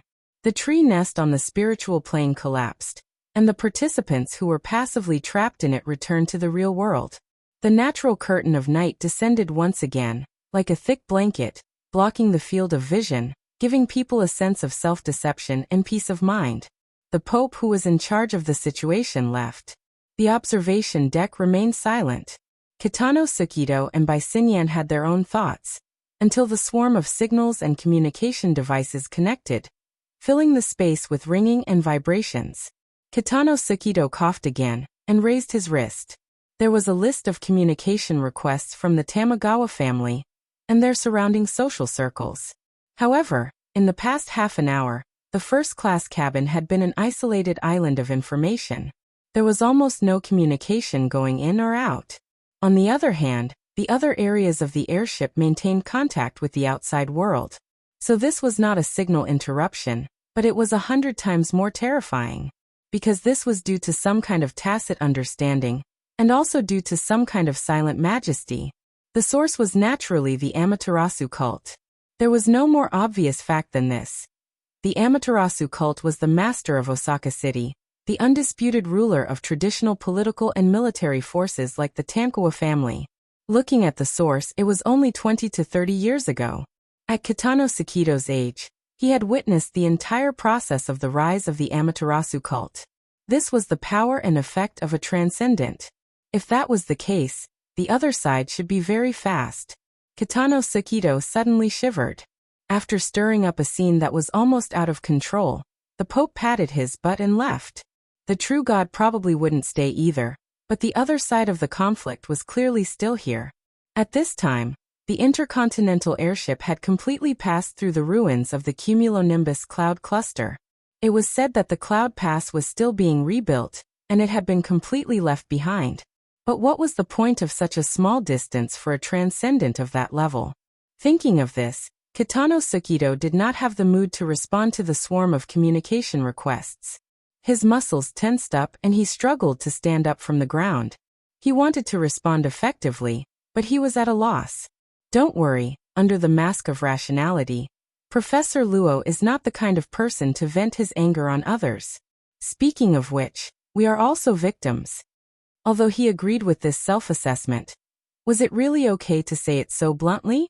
Bai Xinyan's breathless voice didn't comfort him at all. Instead, it made him feel even more uneasy. Right now, he even felt that there was a piercingly cold will being injected into every single water molecule around him. It seemed that the next step would be to penetrate into his flesh and bones, see through everything, and sketch out life and death. Professor Luo could definitely do it. Subconsciously, Kitano Sakito put a hand on his chest, hoping to stabilize his abnormal heartbeat. At the same time, a faint light appeared before his eyes. It was Bai Xinyan opening the virtual workspace. What was shown in the work area was work. TSK, such a thing has just happened, and yet, you're forcing me to sign it without any consolation. How cold-blooded and foolish. It turns out that I'm surrounded by a nest of giant lizards with only their cruel nature left. What? Actually, Kitano Sakito wasn't sure if Bai Xinyan was talking to him, but it felt better to chat at this time. While Bai Xinyan was operating in the virtual workspace, she refuted. It's already like this, and you still want to stir up trouble in Osaka? Of course I refuse. Kitano Sakito opened his mouth. He felt like he was watching a stage play. Bai Xinyan's expression and actions were on point, but there was a strong sense of deliberate intent, as if she was purposely putting on a show for someone to see. It was really a satirical play that made people unable to laugh. At this time, Bai Xinyan had finished her work. She turned around and kindly continued to comfort him. Mr. Kitano, it's almost over. Look at the two of us. One is a bodyguard and the other is a kept woman. We both have masters to serve, and from time to time, we have to expand our service scope. Our lives are already so hard. Why do we have to think about things outside of our duties? What if King Sugar Daddy? Finally, Kitano Sakito remembered that this was an analogy that Bai Xinyan had used when she was talking to Yukawa Aishuk. In fact, it was still an analogy. Yes, we just have to be loyal to our duties. Kitano Sakito bowed to Bai Xinyan, and his gaze landed on the first-class cabin behind the observation deck. Right now, the first-class cabin was a mess. A group of bodyguards had survived the disaster, but their sole power had just evaporated. Each of them looked like they were in a daze. Yukawa Aishuk was still lying in the aisle, and the almost forgotten Shanbei Xiahui was still there. This was a situation that required a lot of effort to clean up. Then again, compared to other related situations, this might be the easiest to clean up. Kitano Sakito began to busy himself with the aftermath. During this time, communication requests from the outside world continued to come in. These requests came from all sorts of directions, but their focus areas were highly overlapping. Thus, a series of high-frequency words were formed. The Amaterasu Order, the Pope, the True God. These words were definitely inescapable, but they would always add some evasive modifiers. In comparison, another word was much more direct. Luonan, Luonan, Luonan. Buzz, buzz, buzz. It's weird. Luonan floated under the water of Beishan Lake. A strand of his consciousness was anchored in the clouds 1,000 kilometers away. Doing two things at once was no big deal for him, but there was still some pressure when it came to analyzing and designing the space-time configuration. He needed to be more focused. At least half of Luonan's mind was still focused on the moment when the sunwheel descended and bombarded the pass in the clouds. He watched as the sunwheel jumped out of nothingness, crushed the obstruction of the space-time structure, and smashed down on his head. It was just like in a war game, when an exploding fireball was about to hit the player, and then the game was over. Strictly speaking, the game had already been reread once. Luonan's game character, the space-time bubble he controlled, had already collapsed. It was like this for a moment. The key to the impact of the falling sunwheel was not the impact. The fatal killing move originated from the instantaneous explosive distortion of the surrounding void environment. The space-time structure was illusory yet thick, empty yet tenacious. But it could still deform in the end, especially when the power of an extraordinary detonated the turbulent tsunami of the abyssal region. Then it interfered with the material plane, and focused on the instantaneous explosion. The powerful distortion had already touched upon the plane of laws. It squeezed out all the redundancy in the space-time structure. Luonan couldn't even muster the thought of resisting. He could determine that if he forcefully digested the instantaneous explosive power, the space-time bubble would certainly not be able to withstand it. The pressure would inevitably return to his body. The sandwich domain was fine, but the exoskeleton frame was already damaged. It would most likely not be able to withstand the pressure. So Luonan let it happen. The space-time bubble collapsed, but the net's core, which had been pouring into the void, was still preserved. Luonan quickly reconstructed on this foundation. There was a gap of about 2 seconds between the collapse and the reappearance. It was short, but for the true God and the Pope, 2 seconds was enough to explain the most crucial problem. The space-time bubble was highly suspicious in its nothingness. I made a mistake. Luonan admitted that he had avoided direct damage in that instantaneous collision, but he had also lost his strategic target. He had allowed the true God and the Pope to see part of his bottom line, which would inevitably cause him to be passive. But who would have thought that the true God and the Pope, two extraordinaries, would actually join hands to deal with a junior like him? That's right. The attack of the solar wheel descending had the true God providing the output, and the Pope controlling it. The two extraordinaries had synchronously controlled the propping mulberry tree's great divine treasure system, giving Luonan a head-on blow. This blow had shattered Luonan's disguise. It had also forced him to reveal the level of his ability. It had made him expose, or at least partially expose, his strategic intent. The following problems would certainly be very thorny. But then again, the true God and the Pope had exposed a lot of information in that moment. Especially the Pope's tree nest structure. It used Yukawa Aishuk and the others as fulcrum and fuel. Admittedly, it saved quite a bit of strength, making it possible to strike a thunderous blow from over 1,000 kilometers away. But at the same time, he had also given Luonan a chance. This allowed the altar's spiderweb, which had been laid out earlier to probe into the human heart, to seep in. Similarly, Yukawa Aishuk and the others acted as fulcrum, as well as a medium and channel. The subjective perspectives and operations of the true God, and the Pope during the pursuit, and the solar wheel descending attack, were transmitted back one after another. This was an exquisite operation built upon the level and train of thought of extraordinaries. It was built upon the foundation of the propping mulberry tree's great divine treasure system. Even if Luonan had been in the game, he would not have been able to experience this level of detail by relying solely on Yukawa Aishuk and Kitano Suzuto. However, Luonan had borrowed the altar's spiderweb to integrate various perspectives. He had cleverly increased the precision and sensitivity of these detectors.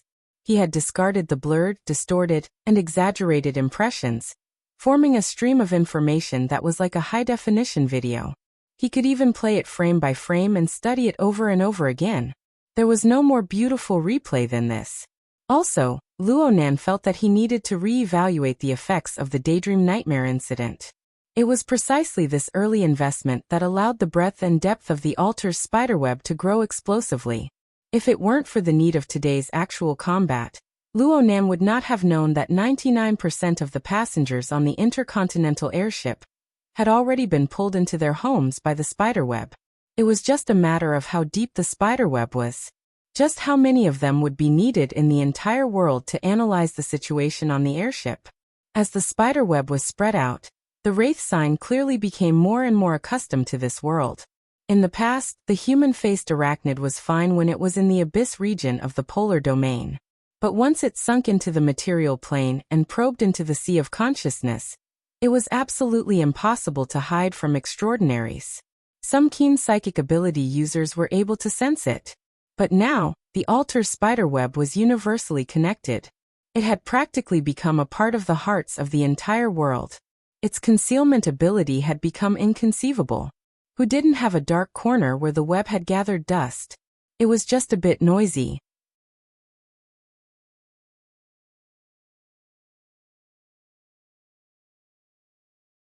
Chapter 858.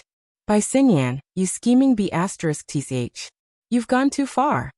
The long-awaited instructions came back, and Captain Jimmy's mentality completely collapsed. He roared as he kicked the chair in front of him, and his arm almost hit the nose of the SCA's Minister Diyuan. His entire body had turned into a terrifying storm. It was the team's deputy, Monroe, who was sweating profusely as he tried his best to calm him down. Boss, calm down. Calm down. Captain Jimmy continued to roar back. Calm down, dog***t. Dog***t process. Every step in here is a piece of garbage pasted with dog***t. Then what about you, the initiator? That sentence could not be said no matter what. Monroe could only stretch out his arms and make a pressing motion, using all his expression and body language to persuade his boss, who was on the verge of losing his mind. This is a critical time, Jimmy. Think about the airship over 1,000 kilometers away. Think about that state. That state of being raised by AB***tch.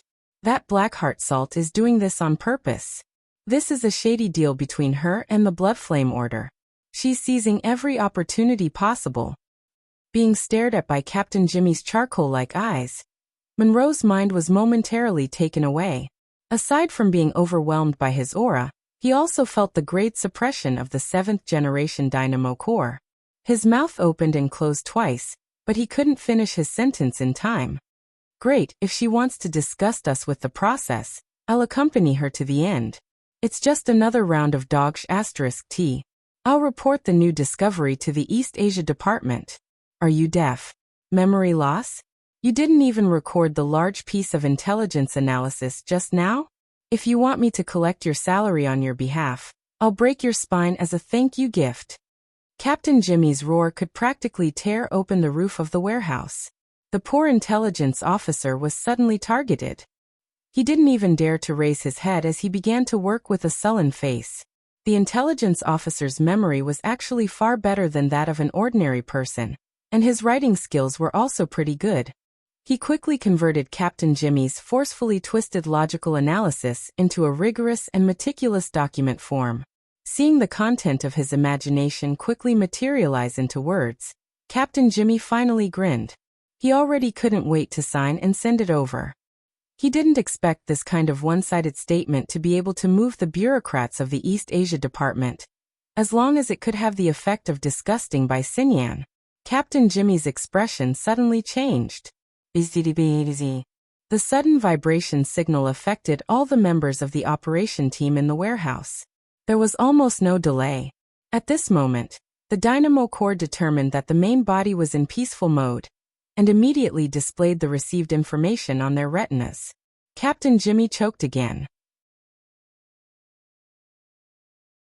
He wanted to vent his anger, but in the face of such a high-priority order, he had to temporarily suppress his emotions. Remote conference? Menda pondered over the core words of the notice, but he was also confused. The fewer words, the bigger the matter. A simple meeting notice was sent to every team member, bypassing the frontline commanders. Even when he wasn't at war, he was still extraordinary. Most importantly, it had come at the right time. Boss, the meeting will start in 10 minutes. Do you think? Men turned his gaze to the SCA's Minister O'Hara. Captain Jimmy's black and red face still had traces of distortion, but he didn't make a sound and only turned his head to the side. Mend let out a sigh of relief and immediately fulfilled his duties as an assistant. He put on a smile and politely asked Minister O'Hara and the other SCA officials and staff to leave. If they wanted to wait outside, they could wait outside. If they didn't want to, no one would care even if they went home. This layer of buffer was awkward but effective. When Mend turned his head, Captain Jimmy had already sat down with his eyebrows furrowed. The intelligence personnel, who were chased away, felt like they had been pardoned. They focused on adjusting the remote channel and preparing for the meeting. Video conference, reality conference, tactical conference. After a quick exchange, the emotions of the operation team members in the warehouse were much more relaxed. They weren't unfamiliar with this kind of situation. As the new generation of burners equipped with the 7th generation dynamo core and operating the latest Deep Blue platform, they were originally expensive experimental subjects. They were deployed all over the world to carry out various missions in order to continuously send back experimental data to support subsequent research. On a more realistic level, they also needed to form a brand new tactical system based on the new platform. It had already become a habit to have a tactical conference every 2 or 3 days to exchange experiences. Things like tonight, which consumed a large amount of resources to achieve the effect of long-distance reality communication on a global scale, only proved the importance of this conference. Captain Jimmy needed to carry out this conference as a tactical command. Everyone in the warehouse became busy. Have the surveillance personnel been withdrawn? In position in 4 minutes. Warning system activated. Inspecting mental link. Link node clear. Group synchronization rate at 97%. Connecting to mirror image 1 network. Connected. Two-way synchronization initiated. Environmental interference index normal. Captain Jimmy glanced at it and saw that the interference rate was floating around 2%. This rate was very low and had no practical value. However, it was already a relatively ideal state for long-distance communication. If it was a requirement for actual combat, it would be at least 10%, which was probably the standard of the previous version of formatted space. Their operation team's record was 47%. As for the laboratory environment, the highest record was a heaven-defying 70%, which was said to be able to kill even extraordinaries.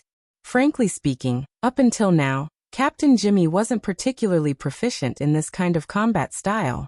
The laboratory, on the other hand, was thinking of all kinds of ways and opportunities to deepen the impression of this batch of experimental subjects. Reality information loading. Countdown to login. 3, 2, 1. The archetype format, symbol that represented the transfer to virtual reality, appeared and instantly enlarged. When the tetrahedron, inscribed and circumscribed spheres expanded to the limit of vision, the emptiness of the central region opened up. The astral winds and clouds in the sky wrapped in the boundless dark curtain of night and rushed towards them. This might be a real scene, or it might be a completely virtual product. Captain Jimmy habitually moved his limbs, but the low interference rate and emptiness made this movement meaningless. He gave up on the warm-up and turned to look around. His operation team had finished assembling and was now in this airspace. In other directions, figures appeared one after another. Most of them were familiar faces. They were all burners who carried the Apocalypse experimental 7th generation dynamo core. Director Yen is over there. Captain Jimmy quickly saw that their true leader, Yen Yongbua, who was known as the pioneer among burners, was not far to the side. He was a gloomy and paranoid guy. More importantly, his authority over the dynamo core was one level higher than most of the people here. Whether it was public or private, Captain Jimmy had to go and greet him. Hold on. Men stopped him for a moment, indicating for Captain Jimmy to observe Yen Yongbua's expression. I'm afraid he's not in a good mood. Oh. Virtual reality allowed everyone's external appearance and expression to obtain a high degree of restoration. It could be seen that Yen Yongbua's bad mood was already visible on his face. His face was ashen, clearly indicating that others should stay away. Captain Jimmy was also in a state of violent rage a few minutes ago, but when he saw Yin Yongbo's expression, he suddenly felt that it was better to calm down a bit. Discussing their superiors was everyone's common hobby. Jimmy and Mend were no exception. I remember that he was in a good mood a few days ago. He was waiting to watch a good show. It's an auction. He's waiting for Professor Luo to make a fool of himself. TSK. The two of them understood. It was at this time that a clear graphic presentation appeared in the night of virtual reality. It went straight to the point, informing everyone of the topic of this conference. Nature of the conference. Tactical seminar. Objective of the conference. Conduct an analysis and research on atypical extraordinaries and formulate a targeted tactical plan. Case reference. Intercontinental airship attack and defense battle keywords. Luo Nan, True God, Pope of 100 Collections configuration. The night sky slightly rippled, and in the next second, an airship appeared in the clouds below. The airship indicator light attracted the gazes of most of the participants. Buzzing sounds of discussion arose. Since this was a tactical seminar, the public channels were all open. The participants who entered virtual reality could use voice, text, images, and even telepathically to communicate with each other. Everyone's information network was quite well informed. They were all very sensitive to the focus of the event. Wow, they really are up to date. The real scene is transcoded. It's not a simulation. Is this first-hand information? Where did it come from? Look at this perspective. It's a mosaic of satellite images. How many satellites did they call over? Then what do you think of this close-up view? The emotions and curiosity of the participants were quickly squeezed out by the fast-paced, high-intensity conference. In reality, the vast majority of meaningless exchanges were suppressed to the point where they disappeared without a trace by the time the demonstration advanced to the stage of the chase between the True God and Luo Nan. And when the grand scene of the sunwheel descending and the cloud pass shattering arrived, everyone was already dizzy from the dazzling scene and the enormous flow of information. Captain Jimmy was one of those who were dizzy. The entire process was played once in less than half an hour. The edited version was played at least 20 times, and the key joints were emphasized over and over 200 times. He was still dizzy even when he returned to the real world. His left eye was the sun, his right eye was lightning, and his brain was full of the cloud pass that was being assembled, burst apart, and then pieced back together. What the hell are they talking about? Yeah, most of it was just guessing. Men's effect of listening to the lecture wasn't much better than Captain Jimmy's. Of course there were explanations in the real scene demonstration, but there were configurations on the left, configurations on the right, and some space-time structure in the middle. The storm of the gully region, coupled with the chaotic and complex structural analysis of the cloud pass, was completely directed in the direction of evaporating one's brain juice. Captain Jimmy was baffled. If one had to consider all these messy things during battle, how would one fight? Perhaps it was because of this that he was holed up in the operations team as a squad leader. But come to think of it, those who had a higher status and authority than him might not be any better off today. The information vibrated over. He glanced at it and felt a little dizzy again. F***CK. Those people from East Asia Institute. This is good. Mend was baffled. What's wrong? Hee. They're using us to return a favor. The tactical example just now, the one that just came out, seems to have returned the favor and taken it from the Amaterasu cult. For this, we have to return the favor and temporarily help the Amaterasu cult. We're helping the Amaterasu cult in Ban City? Can we afford to? That's what it means, high-level thugs? Captain Jimmy didn't mind at all. Rather than working for someone else, he was more interested in getting out of this boring old warehouse and actually doing something useful, whether it was dealing with the vagrants or higher-level enemies. Mend, on the other hand, was thinking about something more practical. Who should we contact with the Amaterasu cult? This East Asia Institute is a little too much. Captain Jimmy was stunned. He looked at the contents of the mission again. There was no explanation in this regard at all. This was more troublesome. He tried to find the East Asia Institute to clarify things. Just then he received an instant message.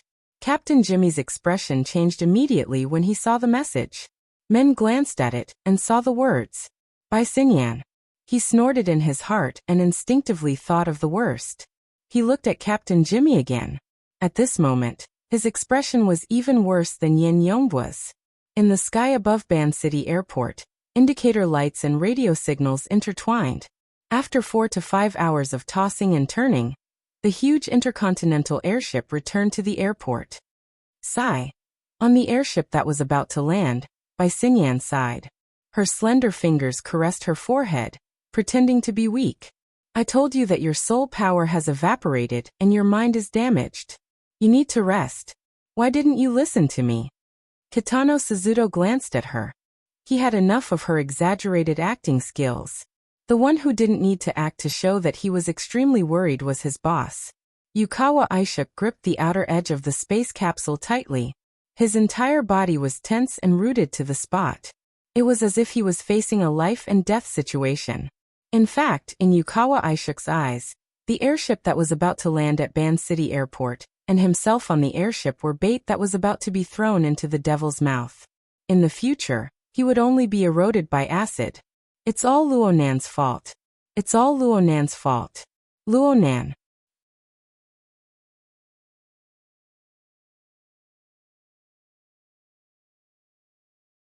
Chapter 859. Sister Yuan, it's true. I just went for a spin. The subsequent developments were completely unexpected. It's nothing. It's really nothing. My limbs are all gone. I didn't even spit out a mouthful of blood. The situation has been too chaotic recently. I need you to take care of the family, Sister Cat Eyes. Hehe, you worship me? Then don't make fun of me in the group. I used a portion of the principles of the lamination interference technique in the battle, but it can't be considered a mature application. I will summarize the specifics of the situation, and then we will discuss it. Although Luonan had done many world-shaking things during the time he had been away from home, it was only during the previous half an hour that he had taken out his own name. It was during this half an hour that he needed to spend several dozen times the time to deal with the subsequent effects that followed. The Xia City branch was certainly in an uproar. Actually, the inner world was already in a storm not long after the incident. The information channels originating from the Amaterasu Order and Quantum Corporation had already spread the connection between Luonan and this matter. But at the time, the situation was unclear. The battle situation was tense. No one dared to contact him for fear of disturbing Luonan's attention, giving the enemy an opportunity to take advantage of. The group of people were scared witless. They did not dare to casually send messages until the end of the battle. Luonan still had a conscience, or perhaps it could be said that he had a guilty conscience. He took the initiative to leave the silent state of communication and find He Yuan to explain the course of events. This caused a second explosion in his circle of friends. Luonan spent a bit of time communicating and explaining to his family and friends in Xia City. This was not difficult. Let's not talk about the reason. Everyone understood his current situation. They respected his choice and strength. They would not drag him into asking questions. The true trouble was outside of his network of connections. Luonan. Whether it was during the silent state of communication, or during the communication with his friends, Luonan's ears and heart never had a moment of rest. Yes, his method of misleading true gods and the Pope with his game character had failed. But this spectacular failure was like the strike of the falling sun chakram. It smashed into the hearts of millions of people in the world. And the vast majority of these millions of people had a thin spider thread extracted from their mental plane. The threads interweaved and scattered, building a complex and deep spider web. Now what he sensed was the echoes of the emotions transmitted by the thousands of people through the spider web. As for the exact number of tens of thousands of people, currently, there are already 90,000 stable cage bubbles on the altar's spiderweb. 100,000? A stable cage represents an awakened who have cultivated successfully. How many people are there in the entire inner world? According to Luonan's impression of the latest statistics, The number of registered ability users in the entire world was only around 76,000. This was the result of explosive growth in the last half year. Of course, this number did not include the nomads of the wilderness, the military's burners, and the ever-increasing number of human mutants. But even if these people were included, the number of people bound to Luo Nan's altar spiderweb covered over 90% of the worlds awakened. As for the ability users that were even further away, similar to worker Zhai before he awakened, their numbers were 10 times greater than the previous group. Without a doubt, this was another full coverage. As for the bubbles of ordinary people that were born and extinguished with the passage of time, their scale was enormous, and their changes were rapid. They had already lost the meaning of statistics. Rather than calculating numbers, it was better to evaluate the breadth of the space they covered. It was more or less the same as the soul cloak. There definitely weren't this many in the past. Luo Nan had done a similar inventory before. It definitely wasn't on this scale. He had already guessed why. The Daybreak Nightmare is very powerful. The Abyss World's might is boundless. But right now, this isn't the main point. Luo Nan's current name was only known by a few people in the government, the military, and the upper echelons of the business world. But from the perspective of the inner world, Luo Nan's name could already be said to shake the world. There was no one who didn't know him. Especially this sort of freshly minted extraordinary information. It involved extraordinaries, and it also stirred the secular world into action. It formed a news event with global influence. Anyone who was close to this circle could not avoid talking about it a few times. In this way, hundreds and thousands of people revolved around Luo Nan every minute and every second. Their thoughts unfolded, and they even conversed with this name.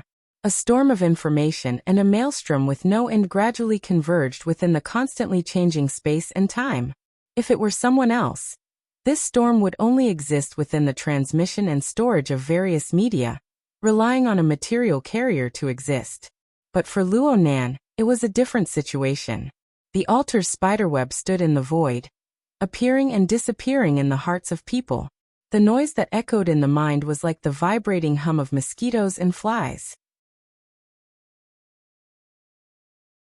Not only did it make clear the core meaning, it also informed every noise-making node without restraint of the location, medium of transmission, flow trajectory, and even emotional color. This was the resonance between the human communication network and the altar spiderweb. It was the deep level of information in the material and mental domains. It was the comprehensive feedback of Luo Nan's deep and rich layers of senses. At this very moment, Luo Nan's eyes and the bottom of his heart reflected such a complicated background and complex world. It was precisely because of the complexity that the noise surged with large amounts of repetitive and redundant information. It formed a surging flood that washed over him without end. This is a bit annoying. Though he said this, Luo Nan's state of mind was still quite calm. It was unknown when it started, but dealing with this information storm that could collapse and burn brain cells had already become a part of Luo Nan's daily life. The grand structure of the living starry sky, the global coverage of the soul cloak, the trillions of fragments of the misty maze, the sunwheel and absolute purgatory formed together into the abyss world. Again and again, each wave was more powerful than the last. In the end, Luo Nan was equipped with an immunity. This made him no longer drift with the tide. Instead, he followed his own logic to buffer, precipitate, divide, and even analyze and integrate the enormous amount of information. In fact, the information storm that surrounded Luo Nan was much more regular than the attacks he had suffered before. The regularity represented familiarity and order. Luo Nan subconsciously muttered, "Oh me." At this time, he was the incarnation of a small wooden stick that reached into the cotton candy machine. From the grand structure of heaven, earth, and the hearts of people, he accumulated sugar threads to form a marvelous cloud-like creation. It would be quite good if he could create cotton candy with ordinary craftsmanship. But if he used himself as a yardstick, transformed his knowledge into rules, measured the hearts of people, and followed the law to create things. Luo Nan closed his eyes, and his thoughts naturally poured into the altar's spiderweb. Within the complex layers of the network, on the back of the wraith sign that climbed up and down, Within the flood of information and life force that weaved back and forth, there seemed to be an incorporeal 3D printer operating, causing a certain silhouette to gradually appear. That appearance was that of Luo Nan. Compared to Luo Nan of the real world, the two were like human figures inside and outside a mirror. They were mirror images of each other. Only some of the details weren't perfect enough. They needed to be corrected.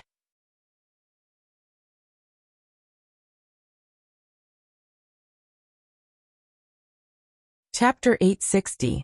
Everyone has a heart that strives for perfection. They want to fix imperfections. Luo Nan's thoughts shuttled back and forth on the mirror image, comparing it with each other. It was more or less the action of looking into a mirror. And the more he examined and corrected it, the more detailed the mirror image revealed. This was not strange. This was because this was the accumulation of images, emotions, and calculations in the hearts of hundreds of thousands of people. Thanks to the blessing of modern imaging technology, very few people would mistake him. At the very least, they had a basic understanding of his appearance. This guaranteed the basic recognition of the mirror image. But under the appearance of convergence, everyone had their own understanding of Luo Nan in their hearts. Just as the saying goes, different people have different opinions. The vast majority of people had fixed impressions based on the guidance of various media, but they more or less had their own opinions. There were overpraise, prejudice, vilification. And they were using modern convenient channels of information to rapidly communicate with each other, influencing and overlaying each other. In this way, the corresponding accumulation of images became more and more cumbersome, redundant, complex, and contradictory. Most importantly, it was distorted. This gave Luo Nan the fulcrum to pry open people's hearts. But it was precisely this distortion that passed through the spiderweb of the altar and converged onto the mirror image. The surface was calm, but the inside was conflicting and colliding with each other. It could collapse and fall apart at any time. The reason why it did not collapse was because the mirror image existed in advance. It was the basic core that Luo Nan had already established. It was built on the foundation of formatting theory. It went through the polishing of the 9 orifices 6 roots martial arts philosophy. It went through the deepening of coupling theory, and it went through the immersion of the condensation ring and other configuration concepts. Luo Nan relied on this to construct the glorious and resplendent living starry sky, touching upon every corner of the complex and real world. Of course, the system brought by the Wraith sign had always surrounded and influenced him. And all of this, if traced back to the source, could be attributed to the abyssal world's sun wheel and absolute hell. It was a vast and dangerous balance. Luo Nan had deduced this when he researched the lamination interference technique. Now he naturally used it. It was this clear dissection that anchored a relatively stable fulcrum for Luo Nan between heaven, earth, and the hearts of people. The changes of the wind and clouds in the surroundings had a fixed foundation. It could be deduced and born from basic rules. Of course, these rules were still fuzzy, but they were already divided into near and far, virtual and real and illusory. Even in the complex overlapping space and time, in the distorted and chaotic bewilderment of the hearts, they could still firmly exist. And on this foundation, they dealt with the distorted image transmitted by the altar's spiderweb and deduced more essential things. Overall, this core might not be and the core might not be perfect, but its source was clear and the direction was correct. At this moment, it could be seen that the torrent of thoughts formed by hundreds of thousands of people was not entirely a burden. It was good to have those distortions, contradictions, and conflicts. Though some of the images of Luo Nan in people's hearts weren't realistic enough, they were proven to be achievable through deduction. They harvested some fantastic ideas. Some of them appeared to be very reasonable, but after deduction, they discovered that their current strength was insufficient. There were also some that were completely off the mark in their deductions. Their roots were wrong, and they didn't belong to him at all. So in Luo Nan's eyes, the mirror image on the altar's spiderweb grew more and more real. The distorted and chaotic elements were gradually expelled from the mirror image. They were like clouds of mist, spiraling and undulating. Oh, was it a misconception? Luo Nan suddenly sensed something. The veil of invisibility that his main body carried seemed to have become a bit thicker. That's right. Luo Nen even captured the source of the change. The mist that had been expelled formed a mirror image as well. It crossed the barrier between real and illusory, entering the domain of the real world. It reacted with the veil of invisibility, fusing with the veil of invisibility. It was an order that had existed long ago. Luo Nan's thoughts followed the distorted elements and transformed mist. They naturally entered the depths of the veil of invisibility, touching upon the veil of mist and the order that had existed long ago. It was like an ornament that hung behind a gauze curtain. It was faintly discernible, but it was arranged in disorder and categorized. Every individual ornament was a convoluted creation of its own rules. There seemed to be some sort of orderly connection between them. Without a doubt, these were all things that had been analyzed, used, and stored by the stacking interference technique. When combined with the essence of this technique, it was like a mask. As long as one put it on, one would instantly become another person. Of course, the vast majority of these masks could not be used. After all, Luo Nen had yet to create a true corresponding spirit core. He had only drafted a private version of the configuration design. This was the difference between the public version and the private version. There were many intelligent and automated steps that required him to do it personally. He had to research and ponder over them one by one to find the corresponding activation program. Only then could he use them. But in any case, he had walked the right path. Not only did the previous accumulations exist within the veil of invisibility, new elements were constantly precipitating. They grew in number and clarity. They originated from Luo Nan himself. They came from his core. All sorts of abilities, skills, and rules were analyzed within the core. They were transformed into materials and components, arranged in order. All sorts of designs were needed to be pieced together in order to finally form a complete and logical mask template. For example, based on the condensation ring, he had already derived skills such as the water drop sword and soul cloak. Going even more complicated, the cloud pass he had just created involved basic materials from other domains, and was pieced together under the rules of the configuration system. But from the looks of it, this was just a semi-finished product. He needed to review and research many times before he could finally take shape. And even if he did take shape, this kind of template would be relatively monotonous. Was he supposed to go out and fight enemies? Was he supposed to hide inside like a tortoise? He needed to bring out a set of combo punches. Of course, this series of materials that belonged to Luo Nen had already been integrated into his current default template framework. Overall, it was already quite mature. And this default template seemed to be able to perform more perfectly than Luo Nan's body and soul framework. After all, this was the product of theorization. Speaking of which, the stacking interference technique was very much like an analytical tool when used. It could perform an in-depth analysis of the various elements contained within itself, or it could perform combinatorial experiments. It was simply like a laboratory cum dressing room. It was an extremely efficient operating environment. But no matter how efficient it was, Luo Nan still needed to expend quite a bit of effort to reassemble a new template, especially one that could completely conceal his identity. Luo Nan found a new toy, and his mind naturally fiddled with it. During this process, the mirror image on the altar's spiderweb and his true self in the real world intersected and fused on a deeper level. The space-time bubble around his body correspondingly transformed into a faintly discernible mist. It was lively and fleeting. It seemed to be supported by an incorporeal flow of air, and sunlight and moonlight rotated and poured into it. It transformed into boundless colors and shapes. And as he fiddled with it, the original decorations and the new products that had gradually accumulated flowed through his mind like a horse lantern, allowing him to inspect his memories. This one had just been precipitated. It was useful. It was too simple.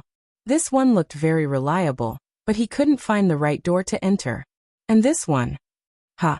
Luo Nan's mind suddenly came into contact with something that was half old and half new. It was like a bizarre mountain range hidden by clouds and mist. There were grotesque rocks and jagged rocks that spiraled and stacked on top of each other.